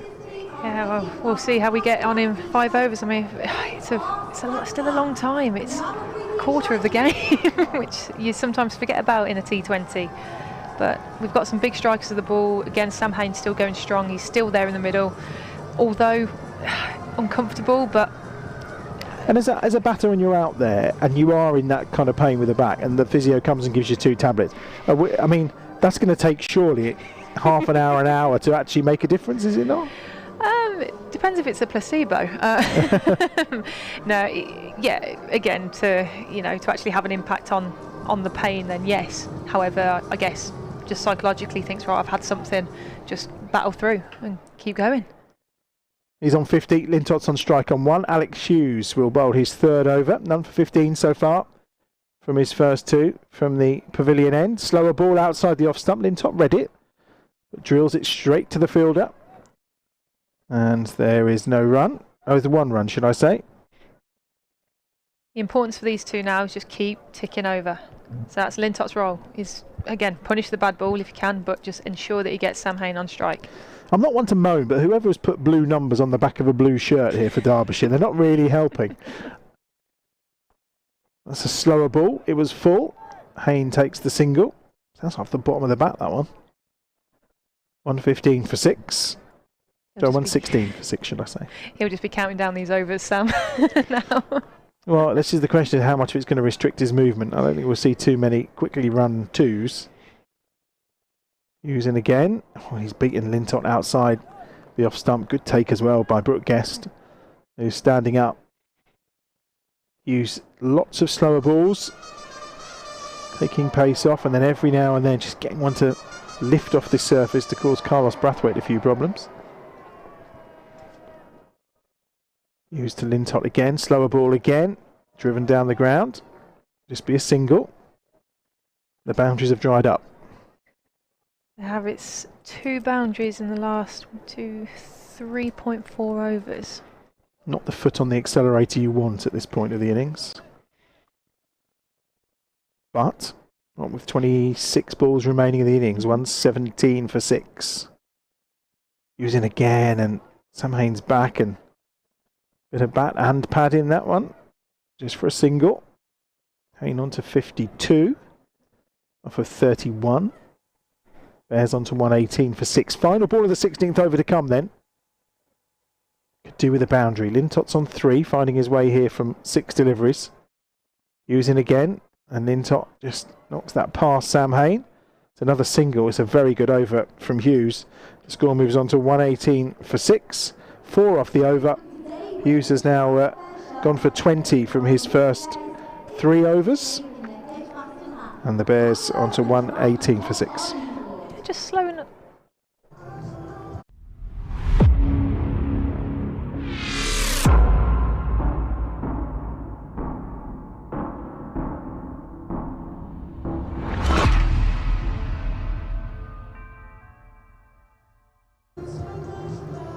Persisting with spin then. We're into the last 4 overs, but it looks like Mark Watt is going to finish his 4. 1 for 23 so far from the Birmingham end. 119 for 6. Good decision to carry on with the spin for now? Yeah, I think so. What's in? Lintott's got an under edge on that, did he? Will not make any contact at all. Bails are off, but There's no run. Lintot's going to be eyeing up that shorter boundary, especially to the spinner. So if he's just throwing it out slightly wide, it could be interesting. Well, that's what he was doing to Hayne and Benjamin earlier on. This one straight, it's a full toss in fact on. Well, Lintott will feel he's missed out a bit there. I think he saw him coming. Another 2 dot balls at the start of this 17th over. 119 for 6. What's in again? Lintott. Well, I don't know how you describe that shot really. He's got it away for 2. I'm not really sure how or what it was, but it's 2 runs for Jake Lintott. It's 121 for 6. Yeah, he's done well though. He's just spurted it out on the offside. And it travelled some distance, didn't it? Almost like he didn't really kind of swipe through and finish the shot. But Watson again. And again, it's fired in by Watt. And there's no run. Good over so far. Just 2 from the 4 balls delivered. Yeah, 1 for 25. So far for Watt. Another single. Lintott plays that on to long on. 122 for 6. Lintott's on 7. Hayne on 52. Hayne has been starved to the strike for the last few overs, you would say. He has, and you can see that from the figures. Just need to get a little bit of a move on here. Last ball of Watt's 4 overs. They've run the first hard. Lintott's coming back for the second. There's a fumble in the field, and Lintott was always running to the danger end. They get 2, which is very much desired. 1, 2, 4 for 6. Just 6 off that over, though, for the Birmingham Bears. 3 to go. 1, 2, 4 for 6. And at this point, you know, you're thinking a total of around 150. And the rest, really. I think Bears have got to surpass 150, if I'm honest. But again, you know, 6 wickets, 4 wickets in hand. It'll be interesting. Lintott's going to be looking to push those 2s, but in the back of his mind, he's very aware that Sam Hayne's struggling that little bit. Scrimshaw in for his final over then. 3 overs, 1 for 28 so far for George Scrimshaw. Got a decent bit of pace about him as George. Lintott's on strike, he's on 7. Hayne is on 54. 1, 2, 4 for 6 then. 18 balls of the innings to go. Lintott swings wildly and makes no contact. And there's no run. Sam Hayne again just desperately trying to stretch out that back and free it up a little. 17 balls, Sam. Well, you would assume that Sam is kind of thinking to himself, look, I really could do with opening my shoulders a bit here, and I need the freedom of movement to be able to do that. Yeah, like you say, he's been starved of the strike a little bit. He's still only faced 32 balls. And he's been in for quite some time. Yeah. Scrimshaw to Lintott. Oh, that's huge! What a shot from Jake Lintott. He's pulled that over mid-wicket for 6. That's what he needs to do now, Lintott. He's just put his foot on the pedal. Just strike, trust his hands, trust the speed of what he can actually contact with the ball. He can hit a good ball. Well, that was certainly a good ball. Scrimshaw a little bit short in length this time, and Lintott rock steady pulls it for 6. It's a cracking shot from Jake Lintott. 130 for 6. Lintott's on to 13. Another short ball from Scrimshaw, and this time Lintott makes no contact. But this is really good to see from Lintott. You know, the intent's there to saw that ball go miles over the boundary, but even if he just gets that edge, anything, it's going over the keeper's head for 4. So you want to see this from him. So this is good. But ideally, they'll be bat and ball. Yeah, 50. 2 dot balls and a 6 in this over. No contact from the first and third delivery. So the law of averages say this one should be carted over the ropes. Scrimshaw in again. Lintott. Oh, he's got that high on the bat. This time they're going to turn for a second, are they? No. Hayne says no. Just the 1. Lintott's on to 14. Hayne's on strike. 131 for 6. It's well bowled by Scrimshaw. That he's just taking the pace off because he knows exactly what Lintott's trying to do. So taking the pace off, as you can see from the result, just that 1 run. Sam Hayne on 54 from 32 balls. He's only had 4 runs since he passed the 50 mark. That was on 29. That was when Brathwaite was out there. Yeah. So he really has been starved of the strike in the last few overs. Scrimshaw is in. Hayne just rocks back out to the offside, and that is quite uncomfortable. He gets a single, 132 for 6. In any given circumstances, if they had batsmen in the hutch, at this point you would possibly expect him to walk off retired hurt. But next up, probably Henry Brooks. Yeah, and I don't suppose Henry's had too much time at the crease. And I mean, even though he's in a considerable pain from what it looks like, he's still striking the ball beautifully. 132 for 6, Lintott on strike. Last ball of over 18. Into the leg side, they go for 1. They're going to make 2. The wicket-keeper's doing the fielding. Lintott back to the danger end, and it's 2 leg byes to the total. And the score moves along to 134 for 6. So 10 off the over, which in the circumstances is not bad. Lintott's on 14, Hayne is on 55, 2 overs left. Thea Brooks is alongside them. Yeah, I think they'll try and be scampering as many of these singles as possible. I think, again, even though he is looking injured, Sam, he will still push those 2s, which is, it's the best thing for him, really, I think, at the moment. Just keep fighting through it, Sam. Decisions now for Shah Massoud, the Derbyshire captain, as to who comes into the attack. Hayden Kerr is going to bowl his 3rd over from the Birmingham end. The spinners have done a terrific job for them in this game when you think that McKinnon's got 2 for 18 from his 3. Mark Watt 1 for 28 from his 4 overs. Between them, 16 dot balls. I mean, George Scrimshaw's had 9 dot balls, despite going for 36 from his 4 overs so far. Let's see what Kerr's got to offer the Australian from the Birmingham end. Bowling to Sam Hayne. Pace on the ball. Sam Hayne is able to just push that out into the offside. There's 1 run. 136 for 6. So 135 for 6, should I say. The scoreboard's ahead of me. Hayne's on to 56. It's important now for the Bears to not have any dot balls. That'll be what's in their head now. Just limit the dot balls. There's plenty of gaps out there. Just bat on ball. Lintott just sizing up his options. Kerr is the bowler from the far end. Well, he could have probably let that go and it would have been a wide, but he stretched for it, did Jake Lintott, and they'll get a single. The best of deliveries from the left arm of Kerr. 10 balls left in the innings. I'm trying to post a score in my head. What we'd be happy with.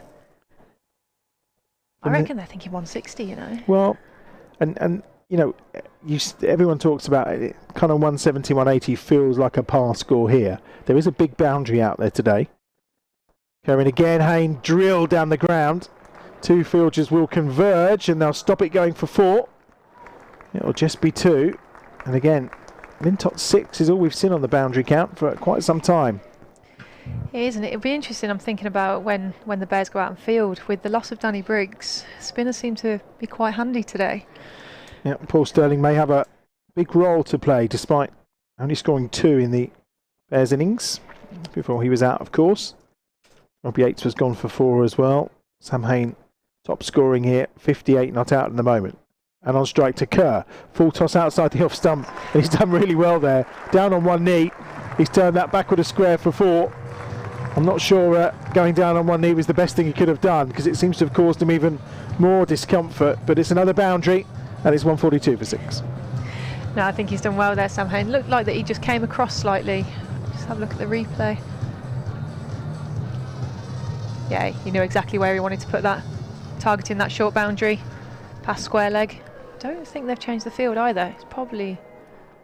Well, they've got a short, fine leg in, haven't they? And very kind of square, deep. Well, he's not deep, is he, but backward square. So there's just 2 fielders there, and there's a massive gap to go for.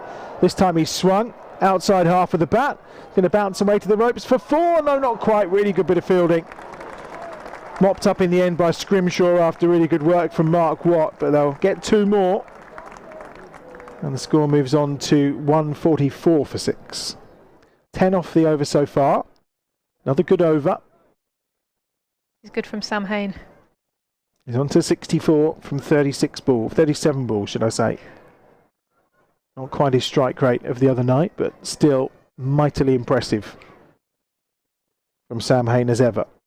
Last ball of the penultimate over. Huge! What a hit from Sam Hayne. 6 runs. He may be struggling with his back, but that's majestic.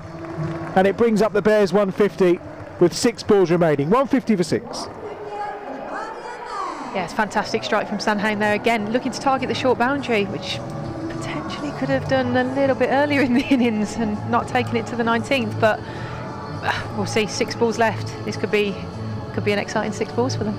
Well, he was just down on his haunches, and I think we're all very clear on the discomfort Samhain is in, but he will get his team to where they need to be, you feel. 150 for 6. He's on 70 now from 38 balls. Lintot's on 15. He'll have strike on the final over to be bowled by Sam Connors. 2 for 16 so far for Sam, and he'll come on from this pavilion end, and it is going to be Lintott on strike on 15 from 18 balls. 6 balls. Can the Bears threaten 170 from here? Needs to be a really good over. Lintott immediately gives Sam Hain the strike, which is the sensible move, you would feel. 1 more to the total. 151 for 6. Sam Hain can punish this now and get an early boundary in this over. There will be a lot of pressure relieved off him towards the end. These two have added 38 for this 7th wicket so far. Carlos Brathwaite was out with the score 113 for 6. Just looking back at the power play and losing those quick fire 3 wickets, and even so, 59 for 4, to come to 151 for 6 is a good effort from the boys. On as to Hain, full toss. Got it low on the bat. Just going to be the 1 bounce to Madsen. Sam Hain was thinking of a second, but quickly sent back by Jake Lintott. And I think Sam Hain has said to Jake, you need to come. It was just go for it. We've got no choice. 152 for 6. Hain on to 71. That's it, coming into the last over. Even if Jake Lintott does get run out on the second, they still get the 1 anyway. So there's no. They still get the 1, and danger. you get Sam Hain back on strike, which I think is the key. Connors in, 4 balls to go. 152 for 6. Up in the air from Lintott. It's going to be taken. Guest takes the catch. Connors has his 3rd wicket. Lintott's out for 16. Another ball used up though, and it leaves Sam Hain at the non-striker's end. 152 for 7. That's the problem. This is where they just need to be that little bit smarter when we're playing, especially with that new rule coming into play with the catch. And again, Sam Hain going to be off strike, and unless there's a 1 on this next ball, it doesn't have a lot of time to play with. No, revising targets downwards, so 160 you feel from this position. I mean, it will be competitive. But they have some exceptional batsmen in this Derbyshire side who are in good form at the moment. We saw deploy clattering boundaries yesterday. Obviously with the Derbyshire Falcons right now on 10 points. Were they to win today, they'd draw level with the Bears on points. I think the run rate of the Bears is slightly better, so let's stay ahead of them. Henry Brooks is the new batter. And he smacked it for 4.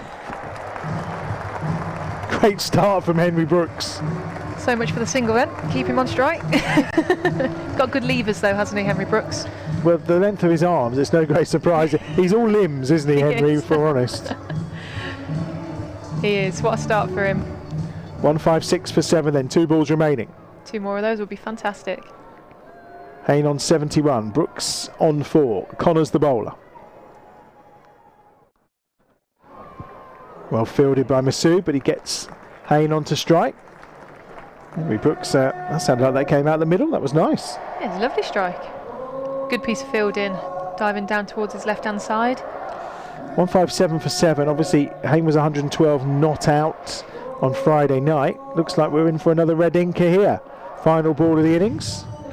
I think I saw his stats the other day on Twitter about, so this will be, fingers crossed, a 5th not out, and averaging plus 300 runs. It's only going to be 1, it would appear. They're going to turn for the second. Henry Brooks is running to the danger end, is he? Sam Hain, it's gone to the keeper's end and it's hit Hain. So it's 2 for Sam Hain, who finishes on 73, and the Bears finish on 159 for 7. Terrific effort from the Bears. Sam Hain again, the star of the show, 73 not out. So Derbyshire are going to be chasing down exactly 160 for victory. Henry Brooks finishes 5 not out. Hain finishes on 73 from 40 deliveries. Unbeaten again, another terrific effort. There's the tail of the tape. Paul Sterling went early, as did Yates and Alex Davis. But good play as ever from Hose, Benjamin and Brathwaite and Lintott to keep the innings going. 159 for 7 though, the finish. So when we return, the Derbyshire Falcons will be chasing down 160 for victory.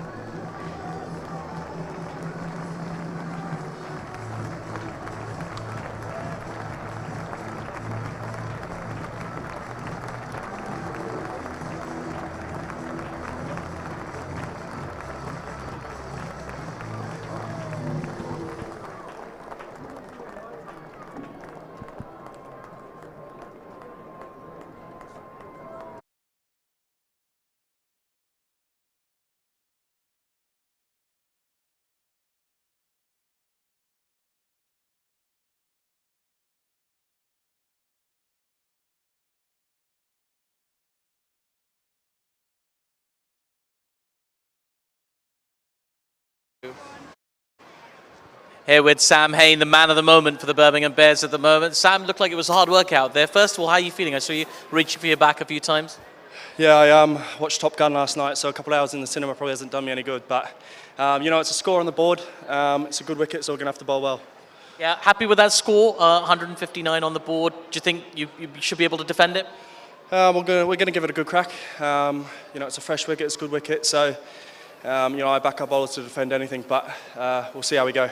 On an amazing run of form at the moment after the century in the Championship, the third in a row technically, and then another century in T20s and another great knock here today. What's going on? What's the secret to all this amazing form? You know, I've got absolutely no idea. The schedule's quite busy at the minute, so I think if anything, it's doing me the world of good just turning up and I guess getting ready to play or trying to, but still a lot of cricket left. We'll take it one game at a time. Okay, how was Top Gun, by the way? Yeah, unbelievable. Go see it. Excellent. Go well, Sam. Cheers. Thank you very much. That's Sam Hain there, who's played a terrific knock, given the Bears a good total to work with. Let's see if they can defend it. Sam Hain down at pitch side. Good of it. I wasn't expecting to hear from Sam, but I thought he'd been off and on the physio table before we knew it. Let's just quickly run you through the Bears card, and then we'll talk with Thea just about the reply that's coming. So Paul Sterling was the first man out with a score on 5, caught deploy off the bowling of Connors. Then we saw Rob Yates depart with a score on 11 for 2. Again, deploy with a good catch off the bowling of Watt. Alex Davis was caught at backward point by Madsen off Connors for 5. We then saw a little bit of a partnership with a score on 23 for 3 from Adam Hose and Sam Hain, of course, but then Hose hit a massive 6 and then found himself out off the bowling of McKiernan, caught behind off Guest for 20.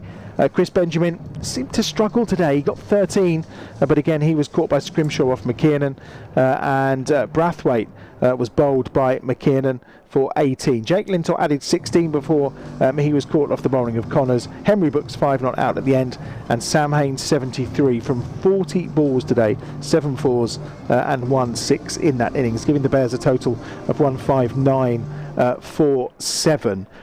We'll start with Sam Hain because it's the logical place to start. Are there moments as a cricketer when you are just in the moment? You know, we've had those 3 back-to-back championship hundreds, the 100 of course, and he already scored a 50 in this campaign. He just seems to be in the richest vein of form where everything is coming so naturally to him. Yeah, definitely. I mean, it's, as a batter, you tend to have a bit of a flow, and actually the fact that he's out there scoring his runs, you know, you don't seem to have that added pressure on you because it all comes so naturally. Whereas if you look at someone like Paul Sterling, he's coming out thinking, oh, I've got to score because I haven't. Whereas Sam Hain's going out there with a lot of confidence, a lot of kind of just flair about his game, because he's sitting on the top of X amount of runs this season already, and you know what could go wrong if he gets out for nothing? That's fine, because it's okay, he's human. But whereas if Sterling comes in, he thinks, oh, I can't get another non-score, so he's feeling a bit of pressure. And it's always quite important, isn't it? As long as you've got someone who played that pivotal role, because we talked about how the innings just seemed to slow up, and he was a bit starved of the strike during the time when Carlos Brathwaite was out there, and Jake Lintott as well. As long as those players are continuing to score around you, though, it allows momentum to keep coming, doesn't it? Definitely. I think as soon as you're out there and you think, right, well, the pressure's on me now to be the person to score runs, if others around you are eating up those dot balls, I mean, we can see that there were quite a few dot balls that collated in the middle part of the innings, that actually it's so important for them to keep out there and keep striking the ball well. So you need to have that confidence in your partner as well. If they're striking the ball beautifully or even rotating the strike, it just makes it that little bit easier for you to play your own game. 159 for 7 the total then, so 160 for the Falcons to win. We can see the bowlers just going through their paces. Obviously the one change today, no Danny Brooks. Now obviously Danny Briggs, should I say. Danny has obviously been quite critical in most of the campaigns, but already this season 12 wickets, around about an economy of just under 8 and over. He's bowled a lot of overs as well. He and Jake Lintott as a pairing, 26 wickets between them, have been so crucial. It's an interesting decision today, isn't it? Because the replacement for Danny Briggs is not a spinner, and we've just seen Watton McKiernan bowl very well in the conditions that have been presented before them. It is. I think it's quite hard for them to actually bring in another spinner, because you'd probably look at the likes of Jacob Bethel, who's obviously done a very good job with both bat and ball, but unfortunately you look at the top of the order with the bat, it's like, well, where do you then put Bethel in the order? So that's your kind of argument, but hopefully bringing Henry Brooks back into the side will see him as a positive. You know, he's a very strong bowler. Obviously he has got pace, but you know, he's a different option, so we'll see. There were 16 dot balls from the spinners, so they bowled 7 overs and took 3 for 46, which again is, you know, we talk about how 5 overs is a quarter of the game. Well, you're getting on there to what, a third of the game. Only went for 46 runs and you lost 3 wickets. Makes you feel that the second spin option is going to be important today. So obviously Rob Yates and Paul Stirling can both bowl spin as backup to Jake Lintott. Not Sam, having seen him earlier in the season in the championship. But does it put more emphasis on making sure that the Ollie Stones and the Craig Miles and the Carlos Braff, that they are actually in tune and firing? Because what you can't afford is one of them to be leaking runs when you're also short of options in the spin department. Yeah, definitely. I mean, I feel like these lads are good enough to, you know, go to an alternative as well. So even the boys with pace, you know, we do have slower ball options. So they're, even though it's not spin, you know, you can take the pace off without having to, you know, detriment the bowling too much. But I think, you know, the experience that the Bears do have with the ball, 159 is definitely lower than what they would have liked to have had at the start of the game, but it's a defendable target. Well, and to be fair to Henry, who's coming to the side, he'd taken 8 wickets prior to Ollie Stone's return and probably felt a little bit unjust that he lost his place to. I mean, they obviously wanted the pace of Ollie, and it was Henry that ended up missing out. He'd actually performed really well and seemed to have that golden arm of just taking key wickets, particularly in his first over. Yeah, definitely. So, like you say, Henry must have felt a little bit disheartened, but Ollie Stone is an incredible bowler, so to come back in and have Brooks and Stone in the attack, again, it's a strong unit for them. What we've seen again, as we do time and time again in T20 cricket, wickets just change games, don't they? It's the easiest and best way to stem the flow of runs is to take wickets. It is, definitely. I mean, again, the Bears wouldn't want to have lost those 3 wickets in the power play, because again, we all know the stat, but that doesn't mean that they can't do it with Derbyshire here. You know, if you keep pressure in, don't let them leak runs, as we've said. You know, they need to be sharp in the field now, so whatever runs they can save here just in essence adds on to your total, if that kind of makes sense. So I think it's going to be really important them to be switched on, because I remember last time I was here their fielding wasn't really up to the Bears scratches at what they like to have been. So take your catches, throw your body on the line, and I think they'll just about do it. Ben Debenham and Steve O'Shaughnessy, our 2 umpires, are on their way to the middle. A reminder, if you've just joined us, the Bears won the toss. They chose to bat first. They finished on 159 for 7, with Sam Hain top scoring 73 not out.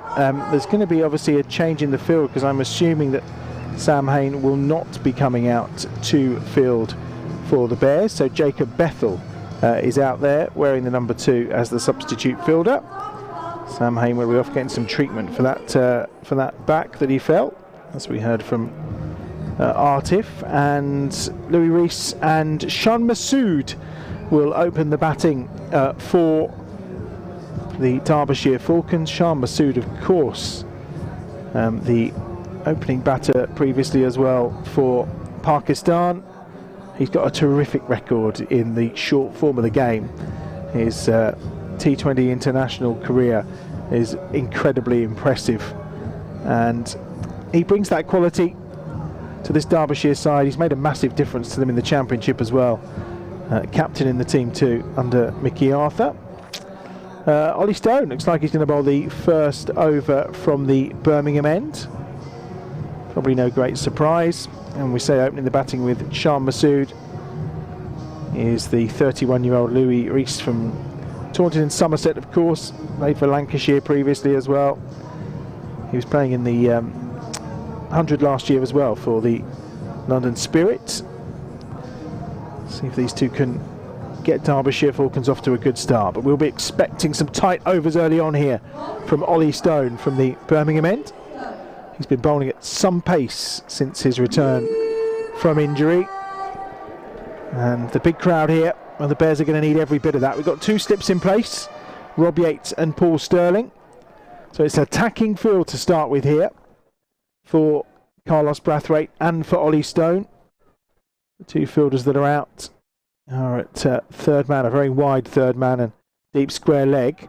And immediately backward point. Fielding's done by Jacob Bethel, and there's no run off the first ball from Ollie Stone. It's not a bad replacement as a fielder, Bethel. He's done very, very well so far in the competition. I think he's a very, very talented young cricketer. He's got a lot ahead of him, hasn't he? Just 18 years of age. The other day he was playing, of course, and that earlier that day he'd had one of his A-level exams. So I think he's got plenty of time and cricket to come for Jacob Bethel. Masood looking for a single, but Bethel fields quickly. And he's sent back. There's no run. Good start from Ollie Stone, right on the money.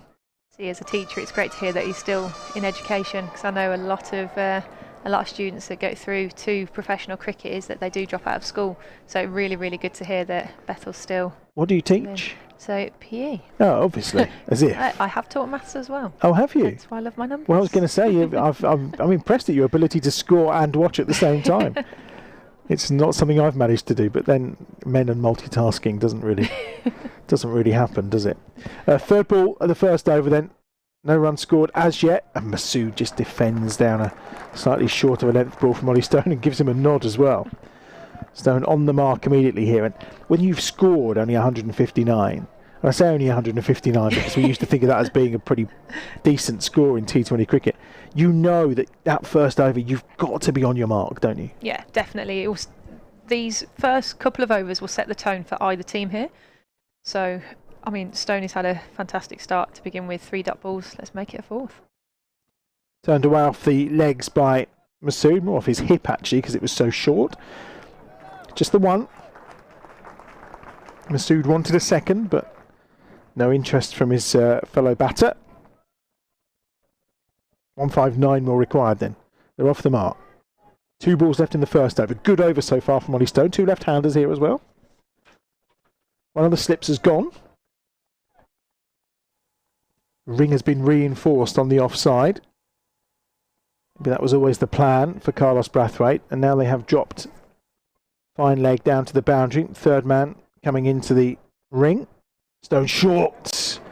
And boy, there was some pace on that. Rees was just looking to try and guide it over the slip, but no contact in the end. And Ollie Stone looking to finish out an excellent first over here with just a single from it so far. It's great to see Ollie Stone back bowling, especially after his time out with injury. You know, he's been very unfortunate, but he just looks brilliant. Terrific pace. He does. Last ball of the first over then.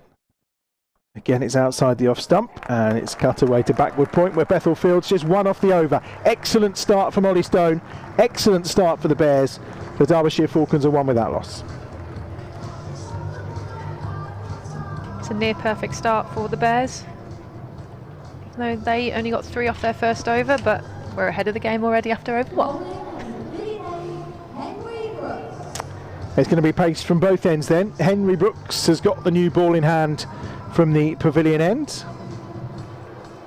And it will be Shan Masood who will face Carlos Brathwaite, just organising the field. So there is one slip in place, and the two fielders are going to be a deep square leg and a wide third man. Henry Brooks, who's going to come round the wicket as well. First up here to Shan Masood. Second over of this Derbyshire Falcons reply. Reminder, 159 for 7 the Bears posted. Sam Hain, who's not on the field because he's struggling with a back problem, 73 not out. Brooks is in. And just into the pads of Masood, who plays it out on the leg side. And there's one run. Second off the bat for Masood. 2 without loss. Bears lost their first wicket in this over, so let's see if we can have just as good as a reply. This is why I do the stats, look. Well, as we said, if we can replicate the wicket-taking exploits of Derbyshire in the power play, we know that it brings success generally, and Henry Brooks has a habit of getting wickets in his first over. Reece drive straight to Sterling, there's no run. Again, just like Ollie Stone, Henry Brooks hitting a decent line and length early here. Derbyshire took 3 wickets in our first 4 overs, so they had 1 in the second, third and fourth, so hopefully our seamers can replicate. I've got my red pen here. Do you need me to mark that later and grade your... Don't use a red pen to mark now. Oh no, it's too aggressive. Is it deemed as too aggressive? It is, yeah. Okay. 2 without loss. Here's Brooks. Reece just tries to cart him into the leg side. A lot of effort went into that just for 1 run. And Reece is off the mark. Green? Is green still allowed? Yeah, green's okay. Oh, okay. Green's quite a passive colour, isn't it? It is, but you've equally got to be careful of those who are colourblind. Because a lot of people can't see green. All the things you have to think of as a teacher. Exactly. I hadn't thought about half of that. Do you make them do writing in PE now? Surely you don't, do you? Oh, if I have a notebook and a pen, then yeah, 100%. Get them off iPads. It's Brooks again. 4th ball of the second over. Masood, lovely drive, but up to Carlos Brathwaite, captain to captain, and there's no run. And the Bears look sharp. I know we're only 2 overs in, but they look like they know they've got to work hard to defend this total. Yeah, they do. Very good so far, only 3 scoring shots at the moment. So Henry Brooks is doing his job at the moment. 2 balls remaining in this first over. Just 3 on the board so far for the Derbyshire Falcons.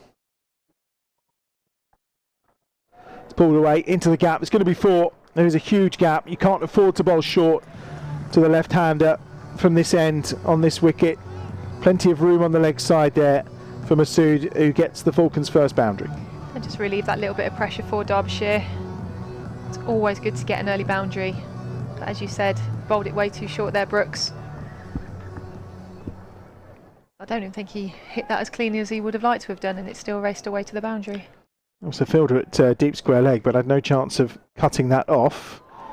That struck the pads there of Masood, and there's no run. So a good comeback from Henry Brooks at the end of the over. 6 from it, and Derbyshire is 7 without loss. Masood on 6. Reece on 1 so far. Sedate start from the Falcons, just as the Bears would like it. Reminder, this is the penultimate game for the Bears at home in this competition. The final home game comes against the Rapids on Friday night. And I'm told about 14,000 have been sold ticket-wise already, which is quite extraordinary. It's the sun's out, we'll be edging towards a full house, and we all know what games they can be between those 2 sides. Stone in, start of the 3rd over. Reece will try and get through for a quick single here, and a direct hit from Carlos Brathwaite may have seen him in trouble. But he makes his ground, 8 without loss. A bit of a risky run, that. But they're in, they're still there. No, it'll be a great game, the Rapids game. But again, like we said earlier, you just never know what could happen. Worcestershire beat the Bears earlier on in the season. They're having a wretched season though, aren't they? Oh, they're not doing very well. In this competition, that's for sure. In Stone again, pop back up and just over his head. Chance of a run out, but he's safely home, Masood. Well, it's all happening in the space of 22 yards there. Masood got that high on the bat after a good ball from Stone, just over his head. And then I think it was Adam Hose who came in and tried to run out, but Masood was safely home. Stone did his best to try and stop himself in his follow-through there. Oh, Masood just tried to hook that into the leg side, hasn't he? And then ended up catching it quite high on the bat. And there was almost buzzers at the end. Stone again this time. Reese cuts him away, all the way for 6. Just over the boundary rope. Short ball from Stone. And Reese with the uppercut. And it's the first maximum of the Falcons innings. I'd say that's the only drawback to having so much pace behind you, is anything on the bat will travel far, and as we did, that travelled quite significantly over the boundary for 6. Yeah, it certainly did. It's the only game the Rapids have won actually in this competition was against the Bears, which kind of makes everything feel weird for Friday, because it's all on the line and all to play for, regardless of form. I think that's a really good shot from Reese there. Just short again from Stone. This time he's just tried to bowl a little bit straighter, having given Reese the room to uppercut, and it's turned round the corner for another boundary. Just played it comfortably off his hip there and raced away for 4. Again, that's what you, with the pace on the ball, you don't actually have to generate the power. Reminder, the Bears are actually playing in midweek before that game on Friday. That's down at the county ground against the Northants Steelbacks, one of the teams who are obviously near the head of the table, alongside them and Lancashire. 5th ball of Stone's over, drilled down the ground, no run. It's been a good over so far, 12 from it. Reese is on 12, Masood's on 7, and there's 1 ball to come from Ollie Stone. Steelbacks are sitting top, aren't they, at the moment, after 10 games with 14 They are. points? They had a washout yesterday against the Rapids, so probably took 1 point less than they would have done had they played the game. Chris Lynn has been in such terrific form for them, of course. Bears got him quite cheaply here, thankfully, on that opening game of the campaign. Last ball of the over from Stone. Reese into a huge gap on the leg side. Full ball from Stone. Dispatched for 4. 23 without loss then at the end of the 3rd over. 16 from that Ollie Stone over. And Derbyshire have really kick-started their innings. Yeah, they've punished that over. Might see a change of bowler coming at the top end. So we were 23 for 3 after 4 overs, and Derbyshire see themselves 23 for none after 3. Slight difference there. Well, there is. Henry Brooks is going to continue from the Birmingham end. It just almost seemed that there was such a reliance there on not bowling outside that off stump from Ollie Stone. The field just, there was huge gaps on the leg side, which Reese took full advantage of. Masood on strike from Brooks, straight down the ground for 4. Well driven by Shah Masood. He's a high quality batsman, and that's a high quality 4. I'd say that's almost my shot of the day. It's a beautiful straight drive for 4. Well, he got himself in a good position.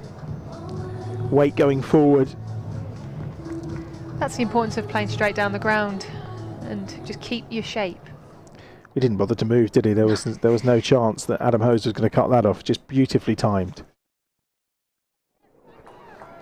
Swipe outside off stump. Good comeback from Henry Brooks. Masood is beaten, and there's no run. 27 without loss. 2 balls into the 4th over. Reminder, the power play score was 44 for 3 for the Bears. Every time they just looked to get some momentum in the power play, they lost another wicket. So, again, taking wickets is key here. Carlos Brathwaite will know that. So we've got that short boundary on the leg side. So Brooks has to be accurate with his length and his line. Trying to go for a quick single there. Then top with an ambitious attempt at hitting the stumps. There's no run again. I'll tell you some of the other scores elsewhere in the group today.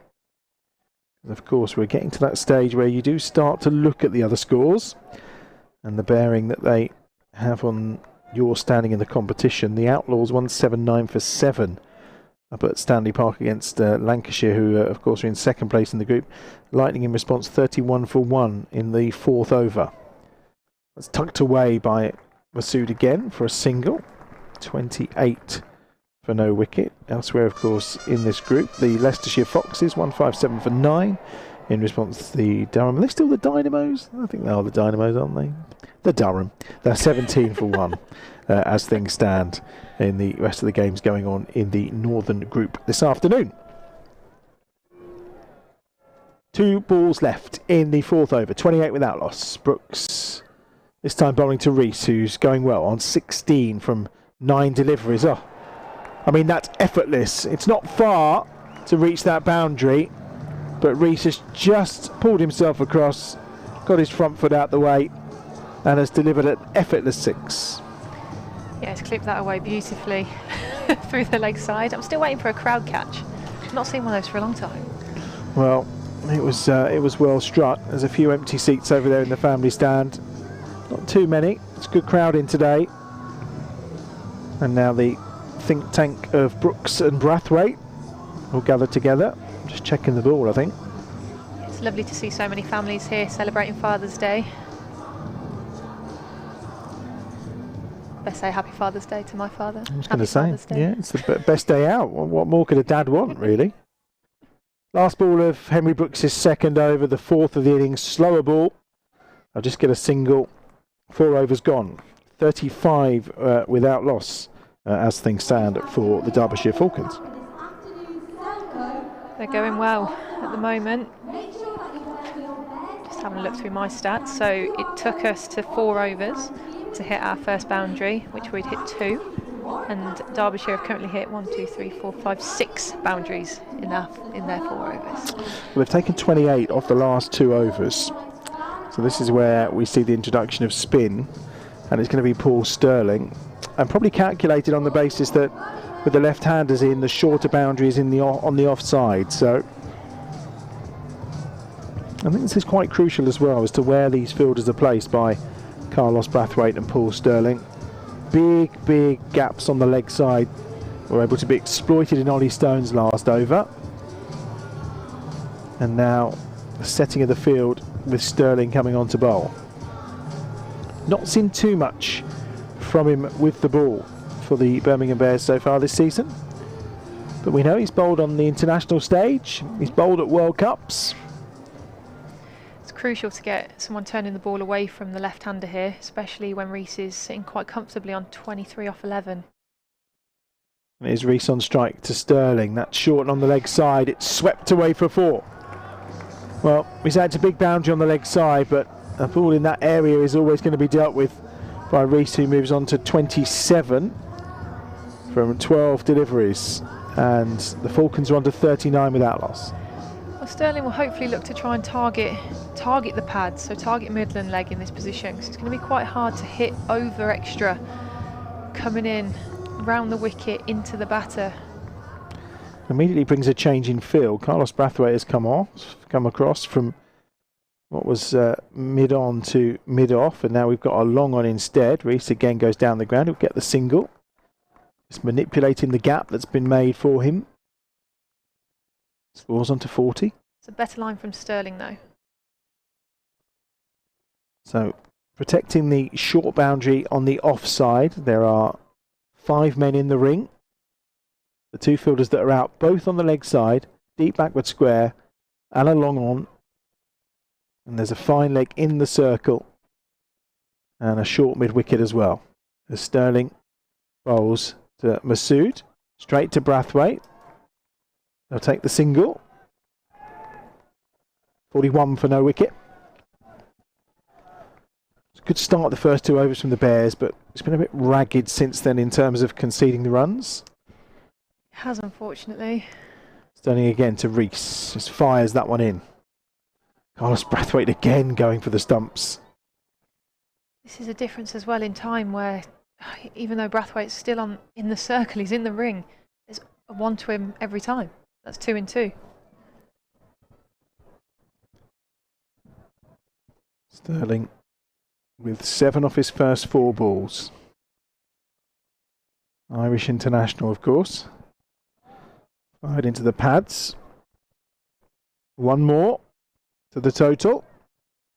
43 without loss. Rees is on strike. Final ball of the over to come. Could do with a dot ball here. Healthy partnership from these two at the moment. Short. Reese sweeps. Just the one. 44 without loss at the end of 5 overs. So at this stage, the Bears were 34 for 3, weren't they? So the loss of wickets is key. And they're slightly ahead of the run rate as well. It's a really good start from the Derbyshire Falcons. Interesting to see who gets the ball now from this pavilion end. And it's going to be Craig Miles who's coming into the attack for the Bears. And Craig with 7 wickets to his name so far in this campaign. And he will bowl from this Birmingham end. From this pavilion end, should I say. Final over of the power play. Took a bit of carting in that first over against Notts on Friday night. Was it 25 off his first over at Trent Bridge? You just wouldn't want to be a bowler there, would you? No, in Joe those Clark, circumstances. Went a little bit nuts that game. Well, he had to. He did. Reese is on strike. Good first ball from Craig Miles. There's no run. Every dot is welcome at this stage. 44 without loss. Last over the power play, so they're going to be ahead of the game. Just how far is the question. Like you say, it's even though they'll be ahead on the runs, there's crucial wickets. Miles in again from this pavilion end. Oh, that's up in the air, but I think it's going to go over the head of everyone, is it? The chase is on. Just going to be 2. Got the top edge. Just didn't fall to a body on that occasion. It was being well chased back that time round by, I think Jacob Bethel may have been one of the players, or Ollie Stone. Bit of fortune favouring Reese, who's on to 32. Similar to Yates's in the first couple of overs. Yeah, it was Ollie Stone, just was never going to get there. Chris Benjamin was providing the support too. And I think a sign that Reese is looking to tee off in the last over of the power play. 46 without loss, he's on to 32 now. Lovely drive. Up the ground for 4 runs. It's a stunning strike. Great balance. Both he and Masood have hit beautiful, beautiful drives back past the bowler. Yeah, his balance in that shot was sublime. He's not moved. Great head position. Pure timing. There's no kind of muscle or viciousness in that shot. It was just glorious. Miles again, this time a bit fuller. Catches the outside after the bat. Chance for a run out here. If he hits, he'd be gone. But he doesn't. And Reese would have been stranded. The Bears would have had their first wicket. But it's all ifs, buts and maybes. It is, yeah. I think that's Chris Benjamin with his bright green shoes on down there. They're brilliant there, aren't they? They're not my colour, if I'm honest with you. But you feel free to enjoy. Well, I like a bit of colour. I mean, I can't say that they go too well with the yellow and blue, but, you know, yellow and blue together make green. You know? Well, yeah, I suppose so. Maybe that's what. Maybe they went in the wash together. The 50's up. 50 without loss. Oh, and again, slightly better ball from Miles. Maybe a bit of pace off that. And Reese makes no contact. 1 ball remaining in the power play then. 50 without loss. Reese is on 36. Masood is on 14. Means they need another 110. Run rate just below 8 and over as things stand. They don't need to do anything erratic here. They just build up a good platform and then attack later. Miles could do with getting out without another boundary here. Last ball of the over. Short. No ball for Height. Looked across at his counterpart, Steve O'Shaughnessy. That's the one for the over as well. So 2 runs to the total and another ball to come from Craig Miles. 52 without loss. It's a shame, Max. It's a good skill. It is. Just got a little bit too much height on it, didn't it? It's almost like a tennis ball bounce every now and then from this this wicket. We saw it for Carlos Brathwaite earlier. Last ball of the over then. Can Miles come away with a clean one here? He can't. Has he got a wicket? Well, he's not celebrating the catch, so I'm guessing it bounced just in front of him, Rob Yates. I mean, half the crowd thought he caught it. I did for a moment, but his genuine and honest reaction says he caught it on the bounce. It's a great stop, and they'll just get the single. Waiting for a celebration there. We're a little bit on edge. We were. It was a great piece of fielding. They did take a single to move to 53 without loss, I believe. They did. Well, here's the replay. Last ball of that power play. It's there. Oh, it literally is he's done really well to take that and stop that going over the boundary. That's the power play then. 6 overs gone, 53 without loss. Thea, we'll welcome you back later. Atif Nawaz will be joining us in a moment. Jake Lintot's coming into the attack, and he's coming from the Birmingham end. So yeah, he's going to bowl to the two left-handers with a short boundary on their offside, it would appear. And it's going to be Rees on strike. Jake Lintott into the attack, and into the chair next to me, Atif. Yes, indeed. Well, they've made a strong start here, Derbyshire. We know they've been on a run. Jake Lintott, what can he do? Had a big six a little bit earlier. Floats one up, it's been driven out to the fielder, making an excellent stop in the deep. Applauded as well by the fans. Yeah, Rob Yates just did really well to stop that previous one, didn't he? I know we all thought for a moment there was a catch, but the fact that he actually stopped it on the bounce, really good piece of fielding. Yes, indeed. Lewis Rees looking very good at the moment. He's got 38 off 23. It's Shah Massoud on strike. In comes Jake Lintott, lots of flight. Ooh, playing a miss that time. Didn't quite judge the flight of that one, Jake Lintott. He's turned a few games for the Bears this year. Can he do something spectacular to get them back in the game here? In he comes again, lots of flight on this one, driven nicely by Shah Massoud, down to long off. And that is another single to the score for the Derbyshire captain. Fitting very well in Derbyshire as Shah Massoud, very well liked by the team, captaining of course in the last, had a very successful run in the Pakistan Super League a little bit earlier this year.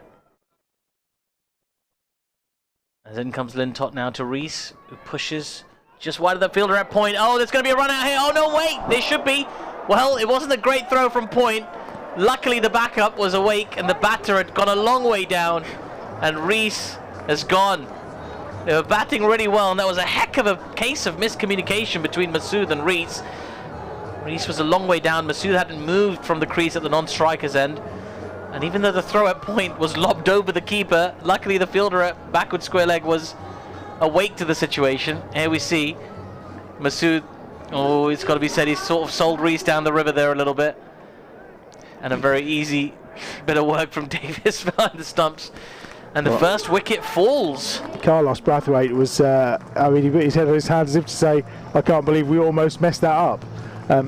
That's not the first problem these two have had running between the wickets. There's been a couple of moments where they've almost ended up at the same end. This time they did. Wayne Madsen is the new batter, of course, to join Massoud. But 55 for one then. Key breakthrough that. I mean, the circumstances around it are quite bizarre, but the Bears will take that. Now they have to push on. Now is when you need that second and third wicket quickly. You do indeed. The only way the Bears are going to win this game is by running through Derbyshire here. Alright, well, as you say, Wayne Madsen, the new batter. Shah Massoud's got 15 off 17 so far. Underrated Wayne Madsen in my book. Absolutely. He's been batting really well in this season's competition. Almost 40 now. I say he's actually 38, but to me that's almost 40. Yeah. No, I'm 37, so it's definitely not. Lintott into Madsen, who pushes that ball. Excellent diving half stop from Lintott. He really wanted to get his hands behind that one. He just parries it to the fielder, and they take a single. I think I remember 37, vaguely. No, you can't be that much older. Actually, you told me how old you were earlier today. Yeah. I was very surprised. You wear it very well. You wear it very well. It's hard to say that. Hard to say that phrase. In comes Lintott now, as that ball's just been guided to short third. They're taking a quick single. There's a chance at the non-strikers, and the throw was slightly wayward. Though I fancy Massoud would have made it anyway. Well, a bit of indecision, a bit of panicky running happening here from Derbyshire as they look to claim their 4th win in a row, but the Bears aren't going to let this game go without a fight. 57 for 1 after 7 overs.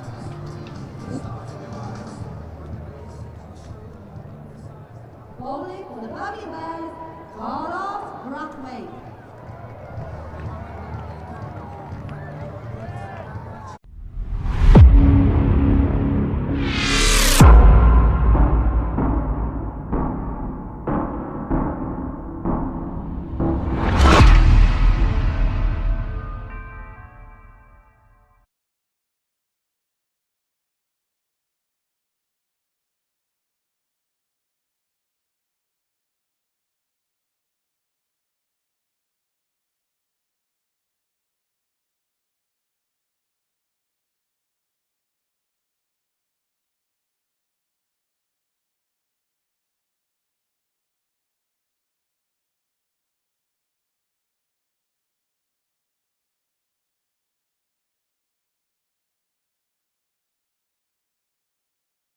Ridiculous amount of likes and Oh, views. excellent. Ridiculous. In comes Brathwaite again as that ball's been worked down the ground to long on for another single. 58 for 1 the score. Do you know what it is? It's really frustrating, Adam, because like as a stand-up comic, you'll painfully hone these routines and get the words in the right order, and put a clip of that and you'll get something like 60, 70, maybe 100, maybe 1,000 likes if you're lucky. You post a clip of yourself playing the horn at Edgbaston, 129,000 likes and counting. Well, there we go. It's bizarre, isn't it? That's not bad, is it? It's bizarre. It's bizarre. The Yeah, last but time... horns are funny. Oh, God, very good. You're funny too. The horns are My funny horn. as well. Can't beat a horn. That's true. Can't beat a horn. Well, Madsen, he's on strike. He's got 1 to his name from his 1 ball so far. In comes Carlos Brathwaite. He bowls full and guided nicely down to deep third for a single. 59 for 1 the score after 7.3 overs. Well, that wicket just dented that momentum a little bit. It looked like they were running away for it for a while, Derbyshire. Particularly with Lewis Rees going really well, playing some excellent shots, both sides of the wicket. Brathwaite's just been told to pull up in his run-up by Sean Masood, just worried about something over there in his eye line. Now then, the Bears captain into the Falcons captain, who pulls down to deep backward square leg for a single. They're keeping the strike rotating, and I don't think there'll be too much cause for concern with 100 runs to win from a little over 80 balls. In fact, under 80 balls, 74 balls by my count. 100 need 74 to win. Brathwaite in again, full, driven nicely, beats the diving extra cover fielder, and that's going to run away to the long off boundary for 4. It's a lovely shot from the underrated Madsen, all the way along the ground and just wide of Paul Sterling at short extra cover. And it goes for 4, 60 for 1. We could have done with Thea, the PE stroke maths teacher, then, just to work that out, because I was just, yeah, you're right. You're right with your numbers. Yeah, you're perfectly spot on with your numbers. Got there. She probably knows that just like that. Oh yeah, she's very, I mean... She was telling me you don't use red pen to mark anymore because it's not allowed. Really? This is short from Brathwaite's been pulled out to the backward square leg for a single, 65 for 1 with the 8 overs bowled. So tell me, well, why do they not use red pen anymore? It's quite an aggressive colour, I think, because here I am sitting writing in red. I was going to say, well, actually, I'll tell people what you've done. You've written the Birmingham Bears team in black.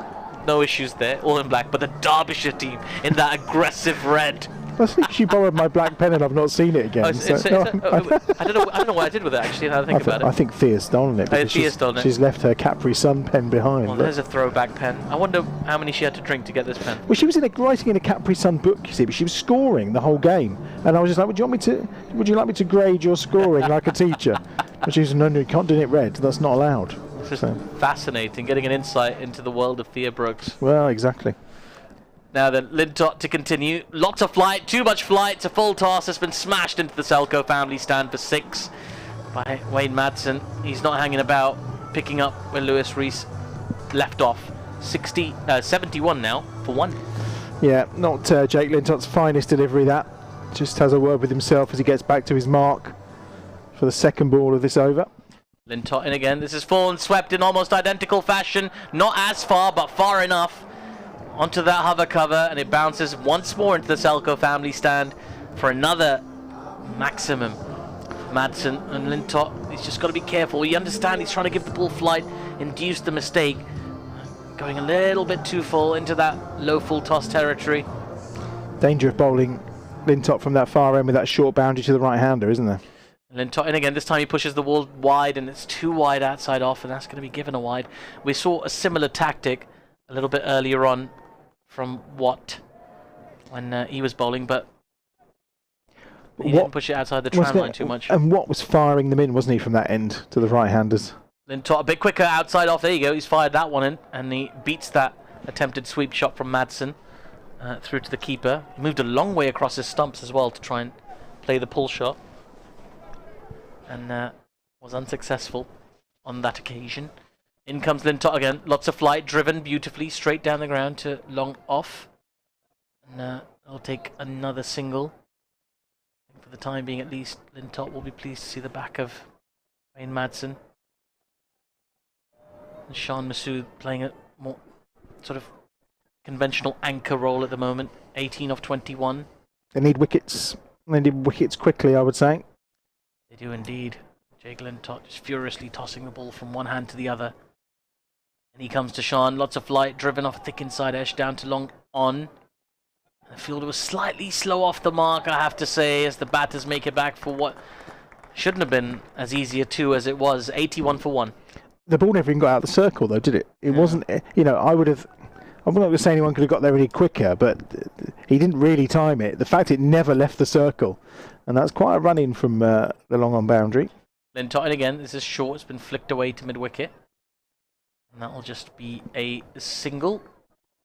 And that concludes the 9th over of the innings. 17 from it. 17 runs off it in the end. As you say, not Lintott's finest. 83 for 1. There's an announcement here at Edgbaston about the post-match player signing. And it's always harder to do those when you haven't made it over the line, or when you've been outplayed as they were by Yorkshire the last time we were here.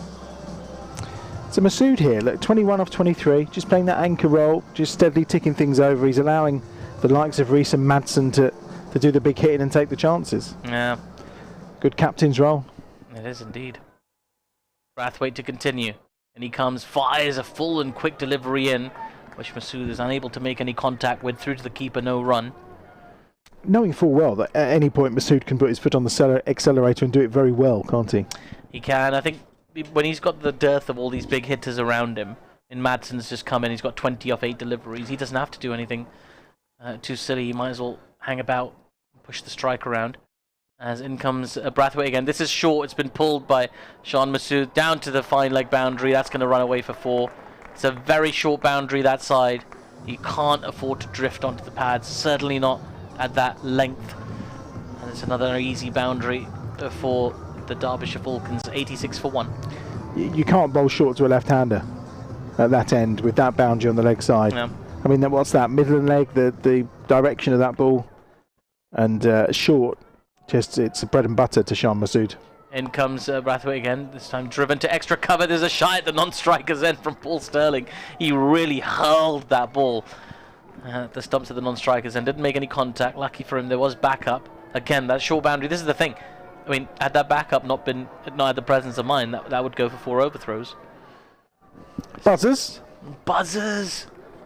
86 for 1. In comes Brathwaite. This is short. It's been hammered out to the extra cover sweeper for a single by Madsen. It was Masood, I beg your pardon. 87 for 1. There goes the horn again. That could be you. That could be you. Well, it could be you. Yeah. Well, actually, it can't be you. You have to be in the commentary box, don't you? I don't have to move. Yeah, I just live here. I sleep here. Everything. This chair is my own. I bring it with me. I've never been on that side of the booth, like, ever. Though I do enjoy this room from which we commentate, because often for other matches that I'll come here and commentate for, you're much higher, you're on a raised surface, whereas here you're kind of right on top of the game. It feels like a nice vantage point in this room. Madsen's changing his gloves in the middle of an over. Is it necessary to do that in the middle of an over? I suppose if your hands are slipping. We saw a lot of that in the IPL this year, and it was very frustrating, the breaks, the constant breaks in play. I mean, you do understand the heat, I suppose, in India, but Birmingham today. I was going to say. Next ball pushed off the back foot to cover for no run. He's been out there 8 overs and he's changing his gloves because they're sweaty, if that's the reason, unless he's just not feeling comfortable in them today. Some people just have moist palms. They do. Yeah. But some also, I noticed the other day, they're going for this spray now rather than batting gloves, aren't they? Some just have a spray to dry the sweat up. Some still have batting, i.e. innards in their batting gloves. As well. Yeah. This is short. It's been pulled out to fine leg. I'm sorry, Adam. I know you said inners, but I heard you say innards. I probably did say innards. Which is an unusual thing to have in your gloves. But yeah.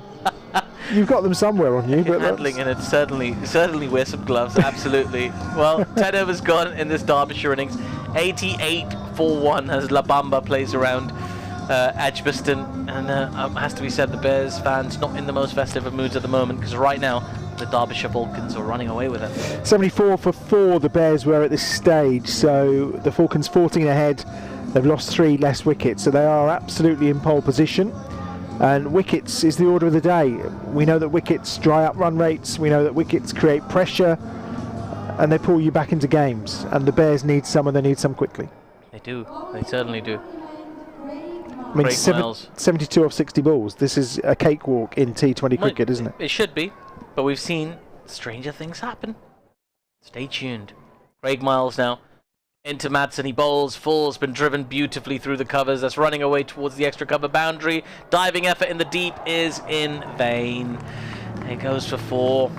An excellent shot that. Over pitch from Craig Miles, and Madsen in no mood to miss out. 92-1.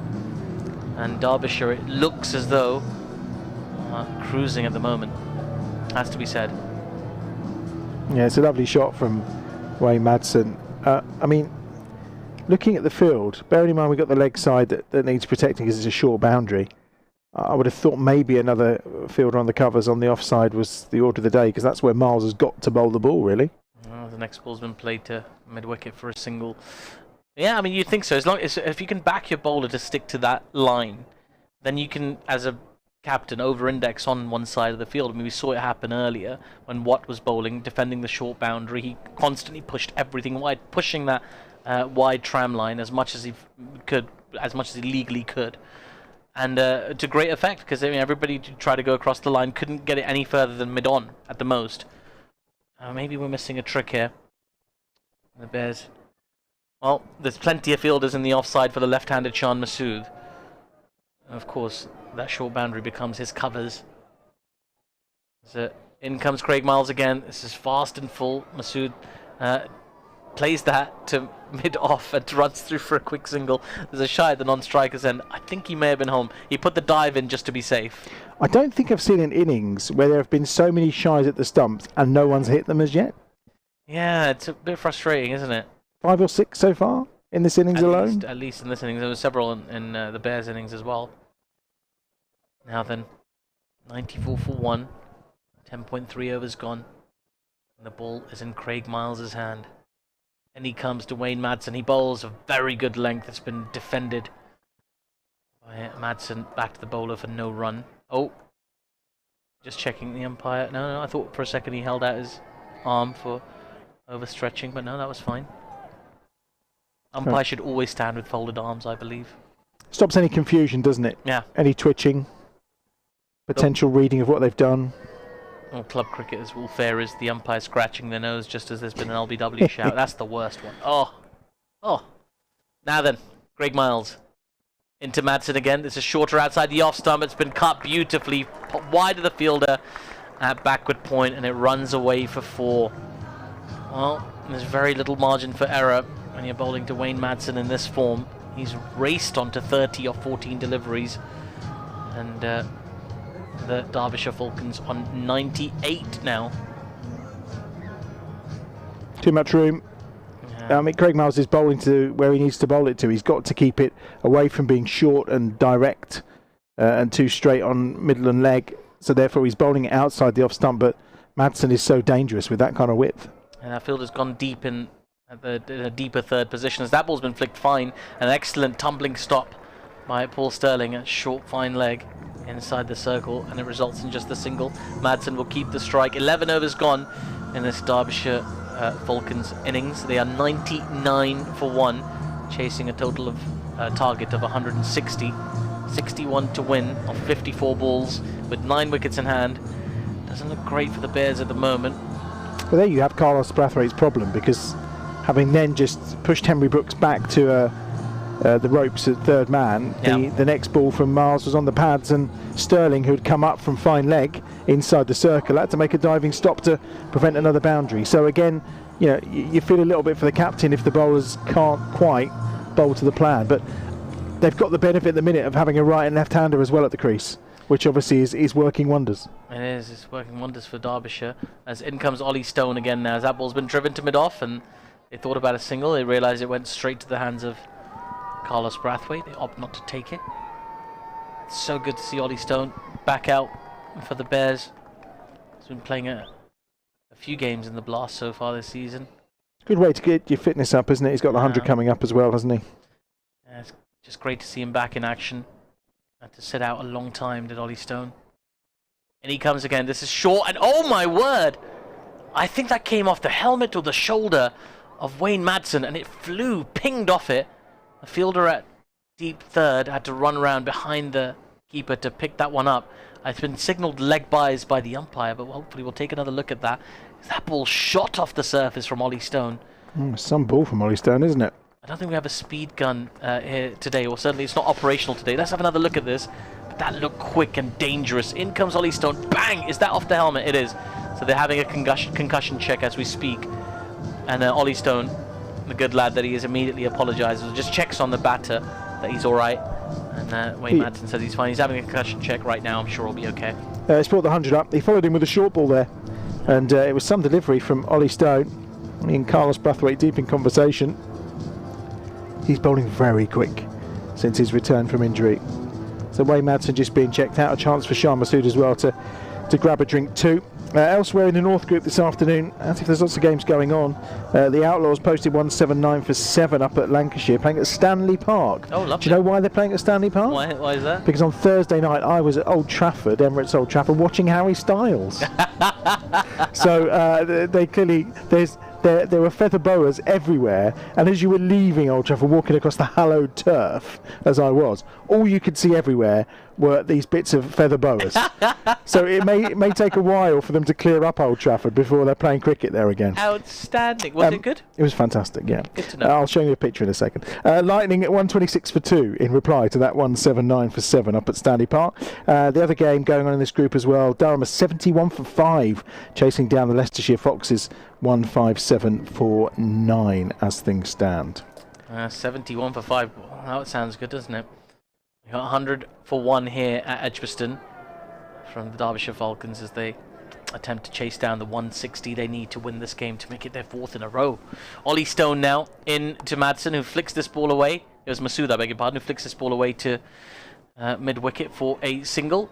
Now, there are many things I'll do for my daughters, including taking them to a Harry Styles gig and wearing heart glasses and a feather boa, you see. Outstanding. That's a heck of a picture. It is. We won't share it any further. We're not showing the camera. Are we not? I was going to ask your permission. No. It's quite remarkable. It's on social media. It doesn't need to be seen anywhere else. Oh, it's brilliant. What is it? At Adam Bridge 75? Maybe. Something on like Instagram, yeah, something like that. Excellent. 101 for 1. He was pretty good, though. I'm not sure about Old Trafford as a place for a concert, but, you know. Happening place. This is full and fast from Ollie Stone, dug out just about by Madsen to Carlos Brathwaite at that shortest set, or that mid-on position, I beg your pardon, inside the circle. And they run through for a single, 102 for 1. He was on his toes then, wasn't he? Yeah. Had to be very quick. Ollie Stone's really firing it up right now, really pushing the older MPHs. 3 off the over so far, just 2 balls left.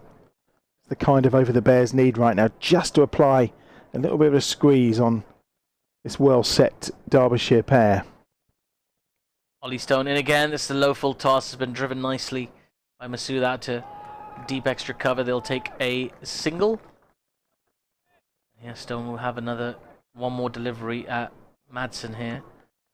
103 for 1. Right, Harry Styles at Old Trafford. Have you seen any concerts? I don't think I've ever seen a concert at a cricket ground, other than things like, you know, the final of the 100 and things like that. I don't think. No, that's the only one I've been to be honest with you. And It's a lovely venue. Obviously, I love watching cricket there. Seeing the pavilion shrouded in feather boas, it's just, you know. In comes Ollie Stone again, that time down the leg side. That will be called a wide. 104 for 1. I lie, actually. I went to the county ground, Derbyshire, to see Little Mix with my daughters.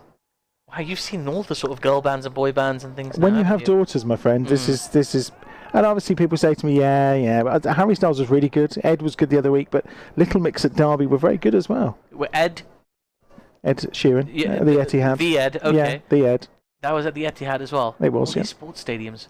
Excellent. This next ball's been guided wide of fielder at point down to deep third for another single, and that completes the 12th over. 105 for 1 after 12. It's all about the money for these summer gigs, isn't it? The cricket clubs need it. It's it's a huge revenue stream for them, and obviously that's the reason that Emirates Old Trafford missed out on hosting the rearranged game with India, because it wasn't available, because they're still clearing up the mess from Harry Styles. They've had the Killers there, I think, in recent weeks. So obviously Edgbaston benefited from that and have picked up the England-India test. So they genuinely just didn't have enough time to clear up. I think there's more gigs to come up there. That's why that have been booked in for a while. That I understand. Yeah, they make their summer plans, don't they? And and that's, I know, I was talking to someone the other day who's going to see Michael Bublé down at the county ground, St Lawrence Ground, Canterbury. I mean, I love this. This is outstanding. Yeah. Oh goodness. What would you like to see here at Edgbaston? A concert here at Edgbaston? There have been concerts here before. I'm trying to think. I think Elton John played here. Elton John I'm played going to Google. You crack on. I'll please Google. do. Yeah. Wow, that is fascinating. In comes Carlos Brathwaite. This is short outside the off stump and played slightly uppishly by Madsen. Down to deep third. They'll get just the single. The throw comes in from the deep. 106 for 1 off 12.1 overs. Derbyshire kind of cruising right now. 53 needed of 47 deliveries. He may not have. I may have been fibbing. Yeah, I mean, Elton but I've just got John. a feeling. There's definitely been a music concert here. I was sure it was Elton John. He doesn't have any connection. I know he's a Watford boy, so he has no connection with Sir Elton John, of course. No, he played Anfield the other night as well. Did he? Yeah. Wow. They all want to do these outdoor summer gigs. In comes Brathwaite again. This is short. It's been pulled into that vacant area in the leg side, and that's going to run away for 4 in front of the Holly stand. And that is another 4 for this Derbyshire pair. They're just cruising. Sean Masood on that occasion with the boundary. 110 for 1 of 12.2 overs. Couldn't have placed it any better, really, could he? In terms of placement to avoid the fielder, it was absolutely perfect from Sean Masood. Quick hands as well, bottom hand.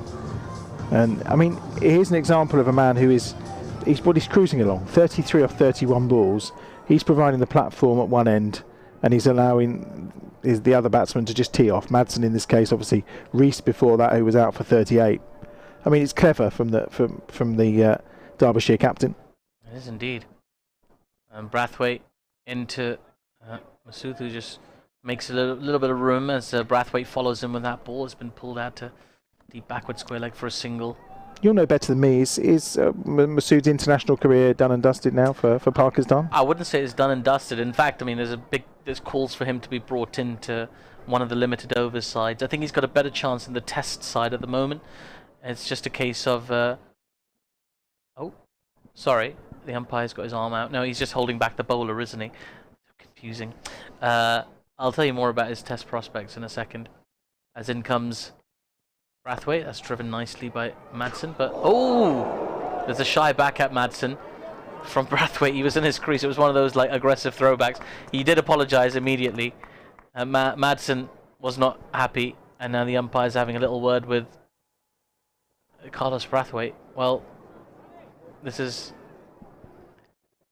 unfortunate, really. There's a bit of chat between the two. There's a bit of frustration there, I imagine, from the captain, Carlos Brathwaite. Yeah, I think Carlos is saying, you took a run to go down the crease, so I thought as I spun, I was within my rights to aim at the stumps. The two umpires are talking, and this is interesting. Madsen is unhappy here. It's interesting that Sean Masood's just kept out of this altogether. I know he's got a friendship with Carlos Brathwaite. So there's just been a bit of a punching of the gloves, and Masood's just had a little word and said, come on, let's get on with it, let's crack on. But I think once the matter's been referred to the umpires, they have to look like they're taking it seriously. Well, they are. They're radio upping to the match referee, I would have thought, at this moment in time.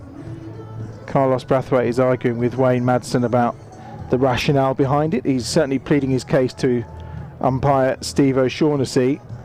But in the meantime, they're off on the radio, and I assume he could be removed from the game. It's possible. We'll have to wait and see now.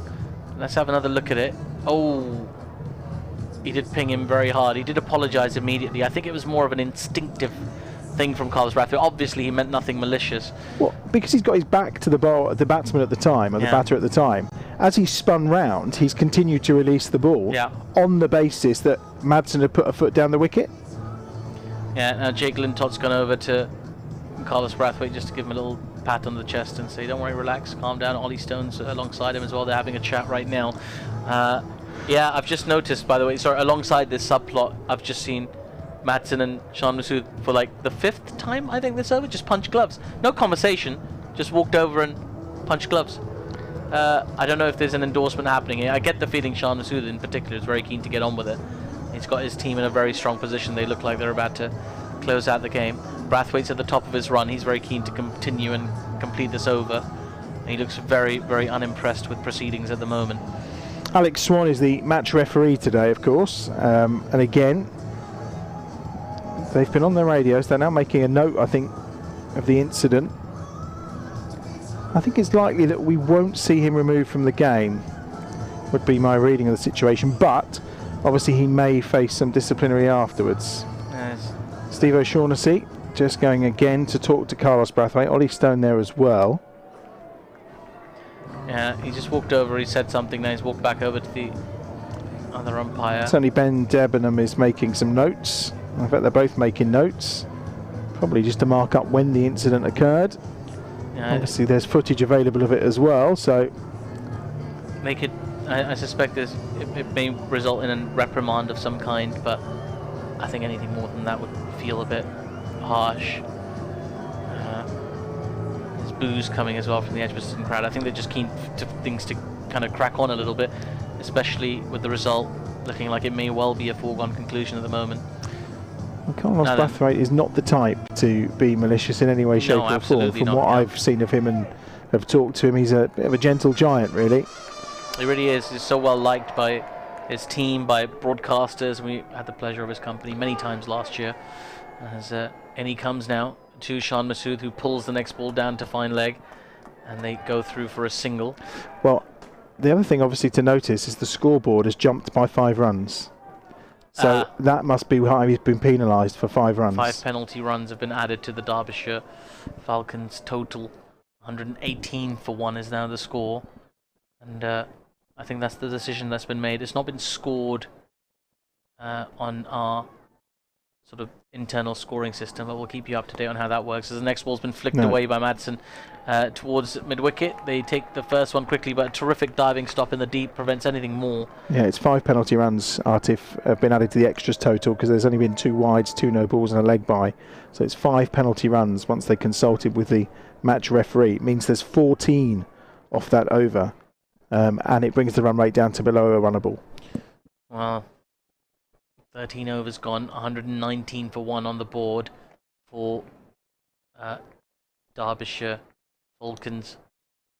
The Bears looking like the miseries are slightly compounded at the moment. It's one of those days where things just kind of go against you. Yep, 41 required then, off 7 overs now. That's the tally. Yes, indeed. Now then, 119 guys, Jake Lintott is at Well, the top of his run. Oh, I think we might get... we were going to do fan of the match. I don't think we've got time, so we'll do that at the end of the next over. That's because you and me were far too busy talking. Apologies to our fan of the match who was gathered downstairs. We will go there in a moment. Lintott will bowl this over first, though. That's my fault. I completely forgot because we got tad carried away with the penalty runs. No, not at all. It's one of those things. It happens as the next ball is short. It's been cut nicely by Madsen out to extra cover for a single. 120 for 1. Well, I think I'm going to be sticking around with you for a while. You are going to stay until probably the last over, yeah. And then you've got to hightail it downstairs. Yes, indeed. To try and make it down for a little chat with some of the Bears players. always less fun when they haven't won the game, but it's something to be taken from each game, of course. Well, there's still 40 required. Jake Lintott to continue. Lots of flight as that one beats Sean Masood. He was just sort of prodding at that one. Just held in the air for a touch longer. You do get the feeling Jake Lintott a lot happier bowling from this end rather than the City of Birmingham end. Very much so. Usually Briggs's end, of course, the far end. Lintott much prefers this pavilion end. And he comes again. There's a reverse sweep attempted. Big shout for LBW. The umpire's walked away. He's not interested at all. Remember, no reviews about today. It has been given leg byes, so possibly pitching outside off. We'll take another look at that one. Maybe a bit outside the line. Here we go. And yeah, he's got his front foot a long way outside the line of off stump, hasn't he? I think from the Bears' perspective, it's just nice to beat the bat every now and again, especially in this game today where they've taken a bit of a hitting. 121 for 1. In comes Lintott again. Reverse sweep under edge on the bounce to Sterling at slip. A better over this though from Lintott, has to be said. Just the 2 off it so far. Create a little bit of pressure, a bit of uncertainty. Make life difficult for Derbyshire. Make it hard for them to get over the line. In comes Lintott again. Lots of flight on this one. It's been smashed high up in the air and over the mid-wicket boundary for 6. I thought for just a second he didn't quite get the connection with it he was hoping for, but it was enough for Wayne Madsen to clear the ropes comfortably. He moves on to 43, and Derbyshire closer now to victory. 127 for 1. Lovely shot. The next ball's been played to extra cover for no run. Yeah, it's been rolled back. That was hilarious. I mean, there's a bit of comedy there because Madsen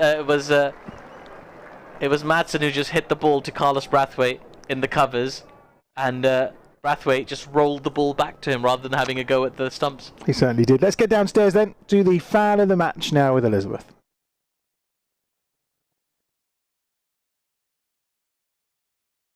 Hello, Edgbaston. I am here with today's Selco fans of the match. I have Sophie, Robin, Pippin and Daniel. Sophie, can you tell everyone how old are you? 9. Sophie's 9, and who is your favourite player? All of them. All of them. So we're going to do a You Bears all together. Should we do it together in 3, 2, 1? You Bears!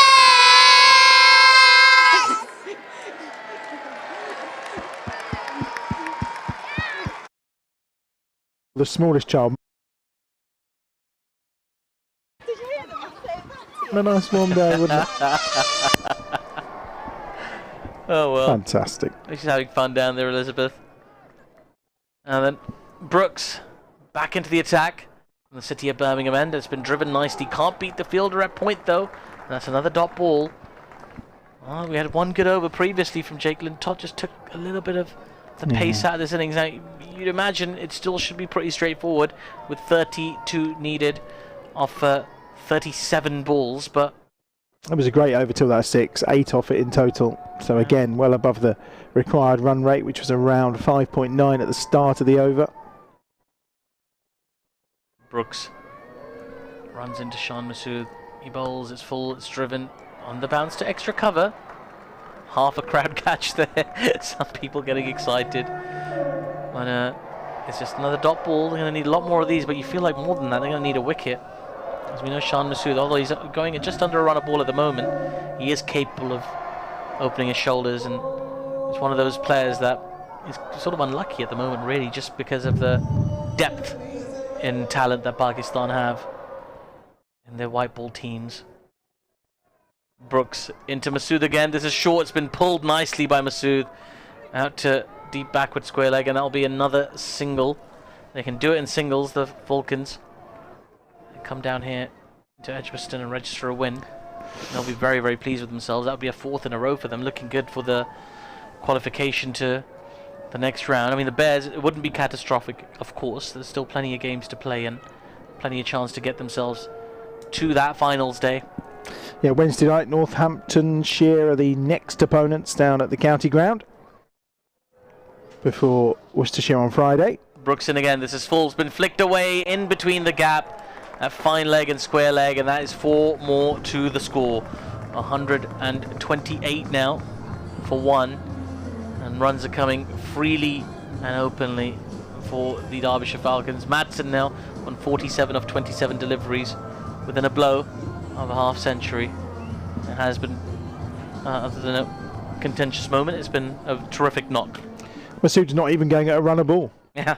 And yet you'd argue it's, you know, the mainstay of this innings, really, isn't it? He's just ticked things over quite nicely as Shan Masood. Brooks in again. This is a slower ball, short outside the off stump, and it's just been sort of bunted to short backward cover for a single. 133 for 1. And 1 delivery to come in the 15th over. Well, it's a bit clearer here in Birmingham, I can say that much.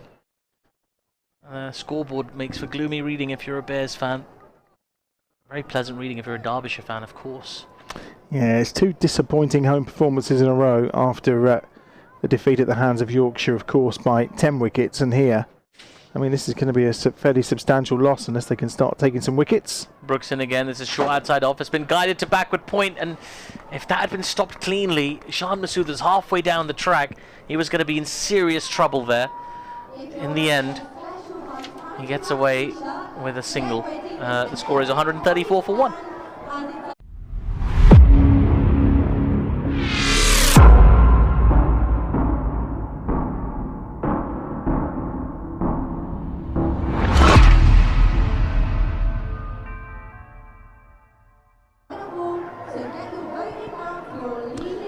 Now then, Talbot's player of the match is going to be coming up. Who's your shout, Adam? I think Sam Hay might get another one. I wonder what they do with those lovely wooden trophies. They must have a collection at home by now. Oh yeah, you might have to start building a few more trophy shelves. 5 overs to go then. 28 required. Why don't you take over 26, commentary? should I say. 26 required. Lintot's in. And it's misfielded by Hose. It's another run. And there's 2 examples, isn't that? Literally the last ball of the previous over and the first ball of that over, 2 misfields, and they've scampered through for runs.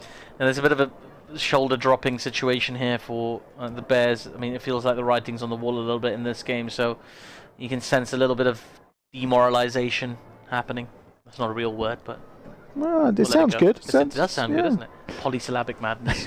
Here's Lintott in again to Madsen, and he's drilled it back past him. An athletic dive by Lintott. And Hose will do the fielding, and they'll come back for 2. It's very well run between these 2, and it takes Madsen to his 50 off 29 balls for Wayne Madsen. And a ripple of applause from a good crowd.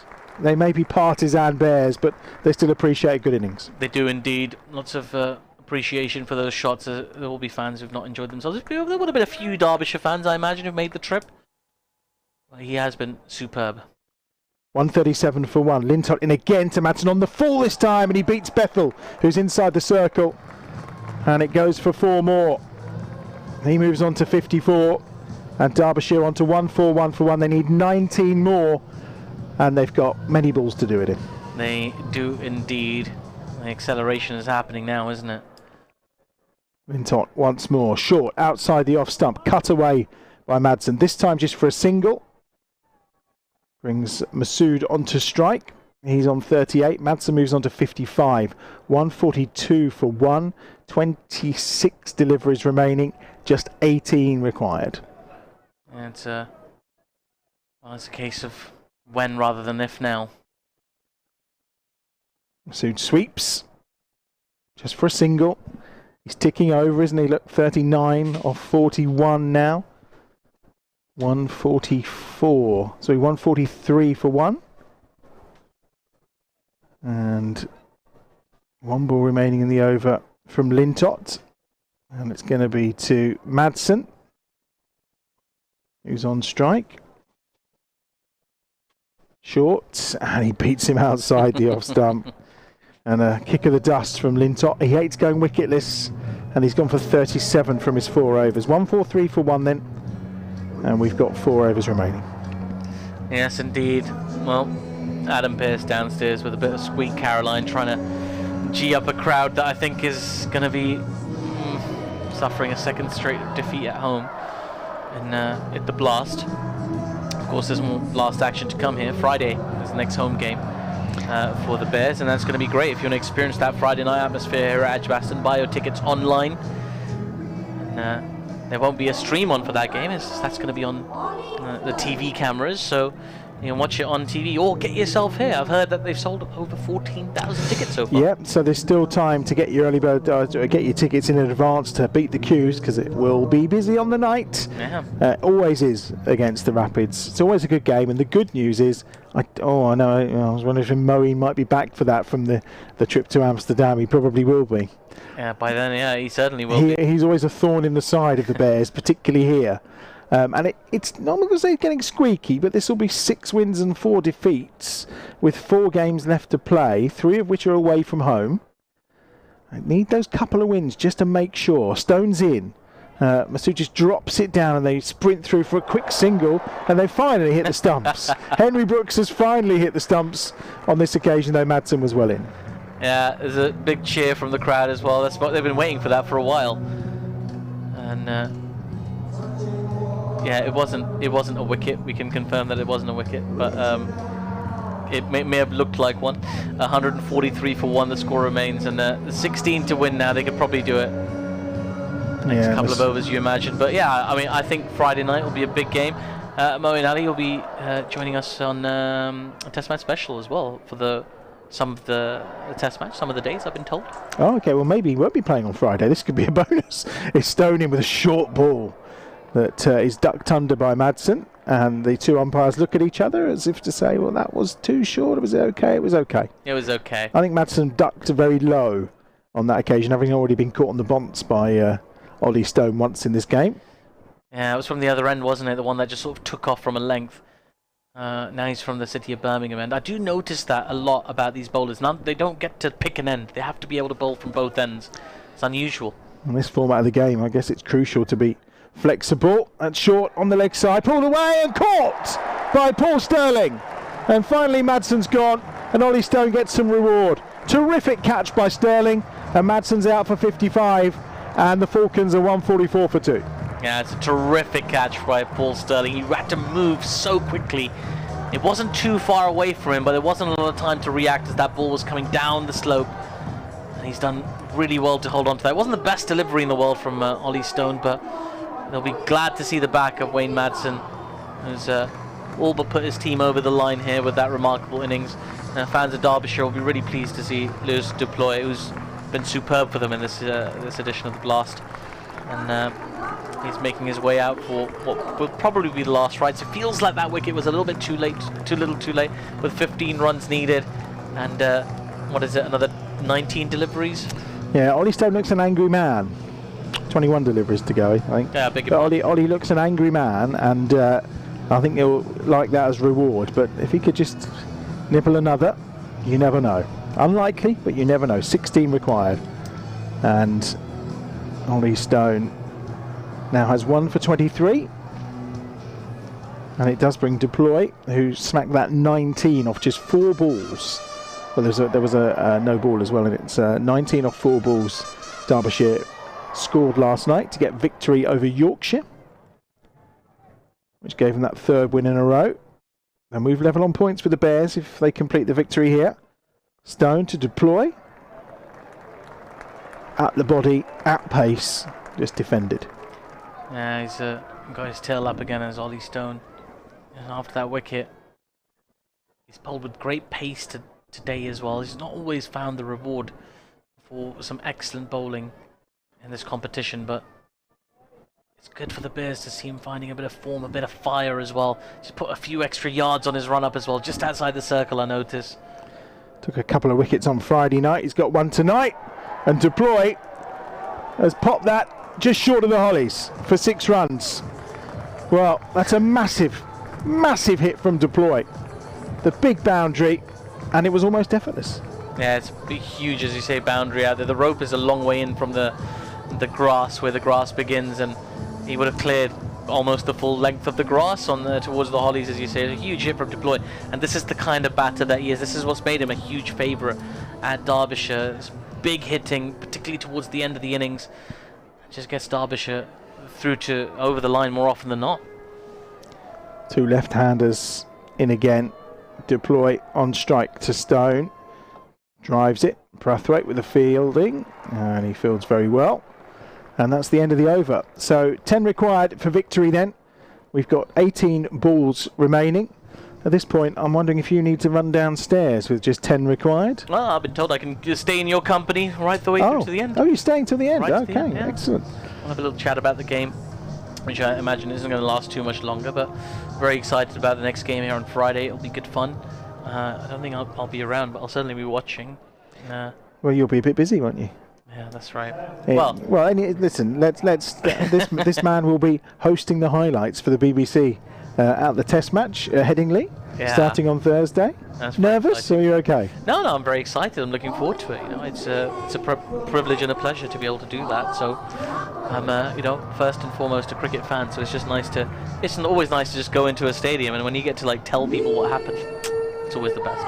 It's always the best. You'll be working with Craig McMillan, I'm guessing, as well? I think so. I think there's a bit of Craig McMillan. Sir Alistair Cook should be around, so there'll be good company to keep. And Tuffers, of course. Of course, I'm sure Tuffers will be upstairs in the TMS box. I'll make sure I pop in and say hello to my old buddy from Middlesex. 3 overs remaining here then, 150 for 2, 10 required. Masood is on strike. 40 off 42 balls has anchored this Derbyshire innings. And it's full and wide of off stump. And Masood's come halfway down. But Duploy not into. I'm beginning to think, as they've had a few little moments running between, that Masood may be the problem out of all the batsmen. It's very possible. I mean, if there's a time where you don't need to be proactive with your running, it's when you need to score 8 off 17 deliveries to win a T20 game. It's rather bizarre, but yeah, I think you're right. In comes Carlos Brathwaite again, second ball of the over. Masood turns it round the corner. Not much on it, but Sterling will do the fielding. And it brings the left-handed Deploy onto strike. And I suspect he's already had a quick look at that square leg boundary and thought, this is the way to finish this game. 9 to win required then, off the remaining 16 deliveries. What's interesting is he took a middle stump guard. So it doesn't... Well, either he's planning to go across his stumps to Brathwaite into that short boundary, or he doesn't really fancy having a go at Carlos. Well, skipper's in. Oh, he's gone the other side. Skewed up in the air off an outside edge. Catch taken brilliantly by Craig Miles. That's a terrific catch. And Duploy is on his way for 6. And now 151 for 3. That's half right. He did move across his stumps, but as you say, Carlos just pushing it outside his off stump. He couldn't get across, and in the end he just skied it. A couple of late wickets for the Bears. Well, I've said it's an interesting game. There's never a foregone conclusion. Just stick around. You never know. You never know. Brooke Guest, the wicketkeeper, is the new batsman. That's a great catch by Craig Miles. Lost his footing, I think, in the process, but still held it very nicely. It was on that surface, wasn't it? It was on that pitch that you had to dive across. I imagine it's a little bit slipperier in those spikes when you're running over it. 151 for 3. Well, what are the odds that something remarkable happens here? Well, the remarkable things do happen in cricket. Remember the name. He's got the ball in his hands. 1 for 24. He does take wickets. Last 3 deliveries of his 4 overs to come. And then I think we'll be seeing Henry Brooks and Craig Miles to finish this game. Brathwaite in then. Cries of you Bears. Obviously, tails are up. Only 9 required to win though. Yeah, and another ball, another dot ball there. Just building a little bit of pressure here. I mean, you still think that Derbyshire will probably, you'd say 90%. I reckon the win-loss percentage, or the predictor is at 95. In again, Brathwaite. Oh, down the leg side. It's going to be a wide. 1 more to the total. 8 required, 152 for 3. You'll be disappointed with that, Carlos. I think he's attempted to follow the batter, who just ended. I mean, he moved around a lot there, I'd guess, but he ended up in a more conventional position, and the wide was going to happen. Carlos is in once more. Guest into the offside, no run. I mean, the interesting thing is, if you added back on the 5 penalty runs, hey, and then you're looking at 13 off 13, which might be a little bit more interesting. Probably not, but that will certainly be a controversial moment. It would, if they could manage to go for less than 4 in the next over. Well, it's a good over so far. 1 ball to come from Carlos. It's full spin driven. Oh, and it's gone for 4. No. It's just beat the inner ring. He had the fielders up to try and keep things tight, but it's 4 runs for Guest. 156 now for 3, which means with 12 balls remaining, the Falcons require 4 for victory. Yeah, I think that shot sort of extinguished any kind of outside chance. I think that win and loss predictor is probably sitting at 99.99 infinity at the moment. The Bears will be very disappointed. I mean, the truth is they just didn't get enough runs. That top order crumbling put them in a difficult position, and Sam Hain batted really well, particularly carrying a little niggle in his back, but he... I was very surprised he come to talk to you with his back. I thought he'd been on the physio table immediately. It's me. He can't pass up the chance to talk to me. Come on. Well, this is true. What did you say? Just a back spasm? He said he said he was watching. He went to the cinema to watch the Top Gun film, which probably it was like 2.5 or 3 hours, and he said it probably wasn't a good idea after a day of playing cricket. Okay. So he's putting it down to a bit of Top Gun action. Blame but Tom apparently Cruise. the film was very good, and he encouraged everybody to go watch it. 156 for 3, then 4 required. Henry Brooks is back into the attack. His final over. It's gone for 25 so far. Rare for Henry to be wicketless, but he is. And he's in from the Birmingham end to Shan Masood, who finishes it with a wonderfully cutaway 4. And he finishes on 45. And the Derbyshire Falcons have victory by 7 wickets. Shan Masood guiding his side home, 45 not out, having batted through the entire 18.1 overs. Guest finishes there on 4 as well. The hard yards done by Madsen, who scored an excellent 55 off 34 balls, and by Rees, who scored 38 from 24 balls. But a below par score from the Bears in the first place sees them suffer a 4th defeat, as consecutive losses at home as well after that defeat by Yorkshire, and it's 4 in a row for Derbyshire, who move level with the Bears on 12 points in the blast table. It's remarkable, isn't it, the 4 in a row. I mean, Shan Masood's team looked like a well-oiled unit, it has to be said. They've come here with a very strong game plan. They've put the Bears under pressure immediately, taking those 3 wickets early, those 4, and that partnership that we were so excited about seeing, with Hain and Hose, and we saw them do remarkable things just 2 days ago. Highest total in the history of the T20 Blast. They brought them crashing back down to earth today with a below par total, 159. Always felt like it was going to be low against this batting lineup, especially missing Danny Briggs as well. You wonder if he could have had some impact on this game if he was playing.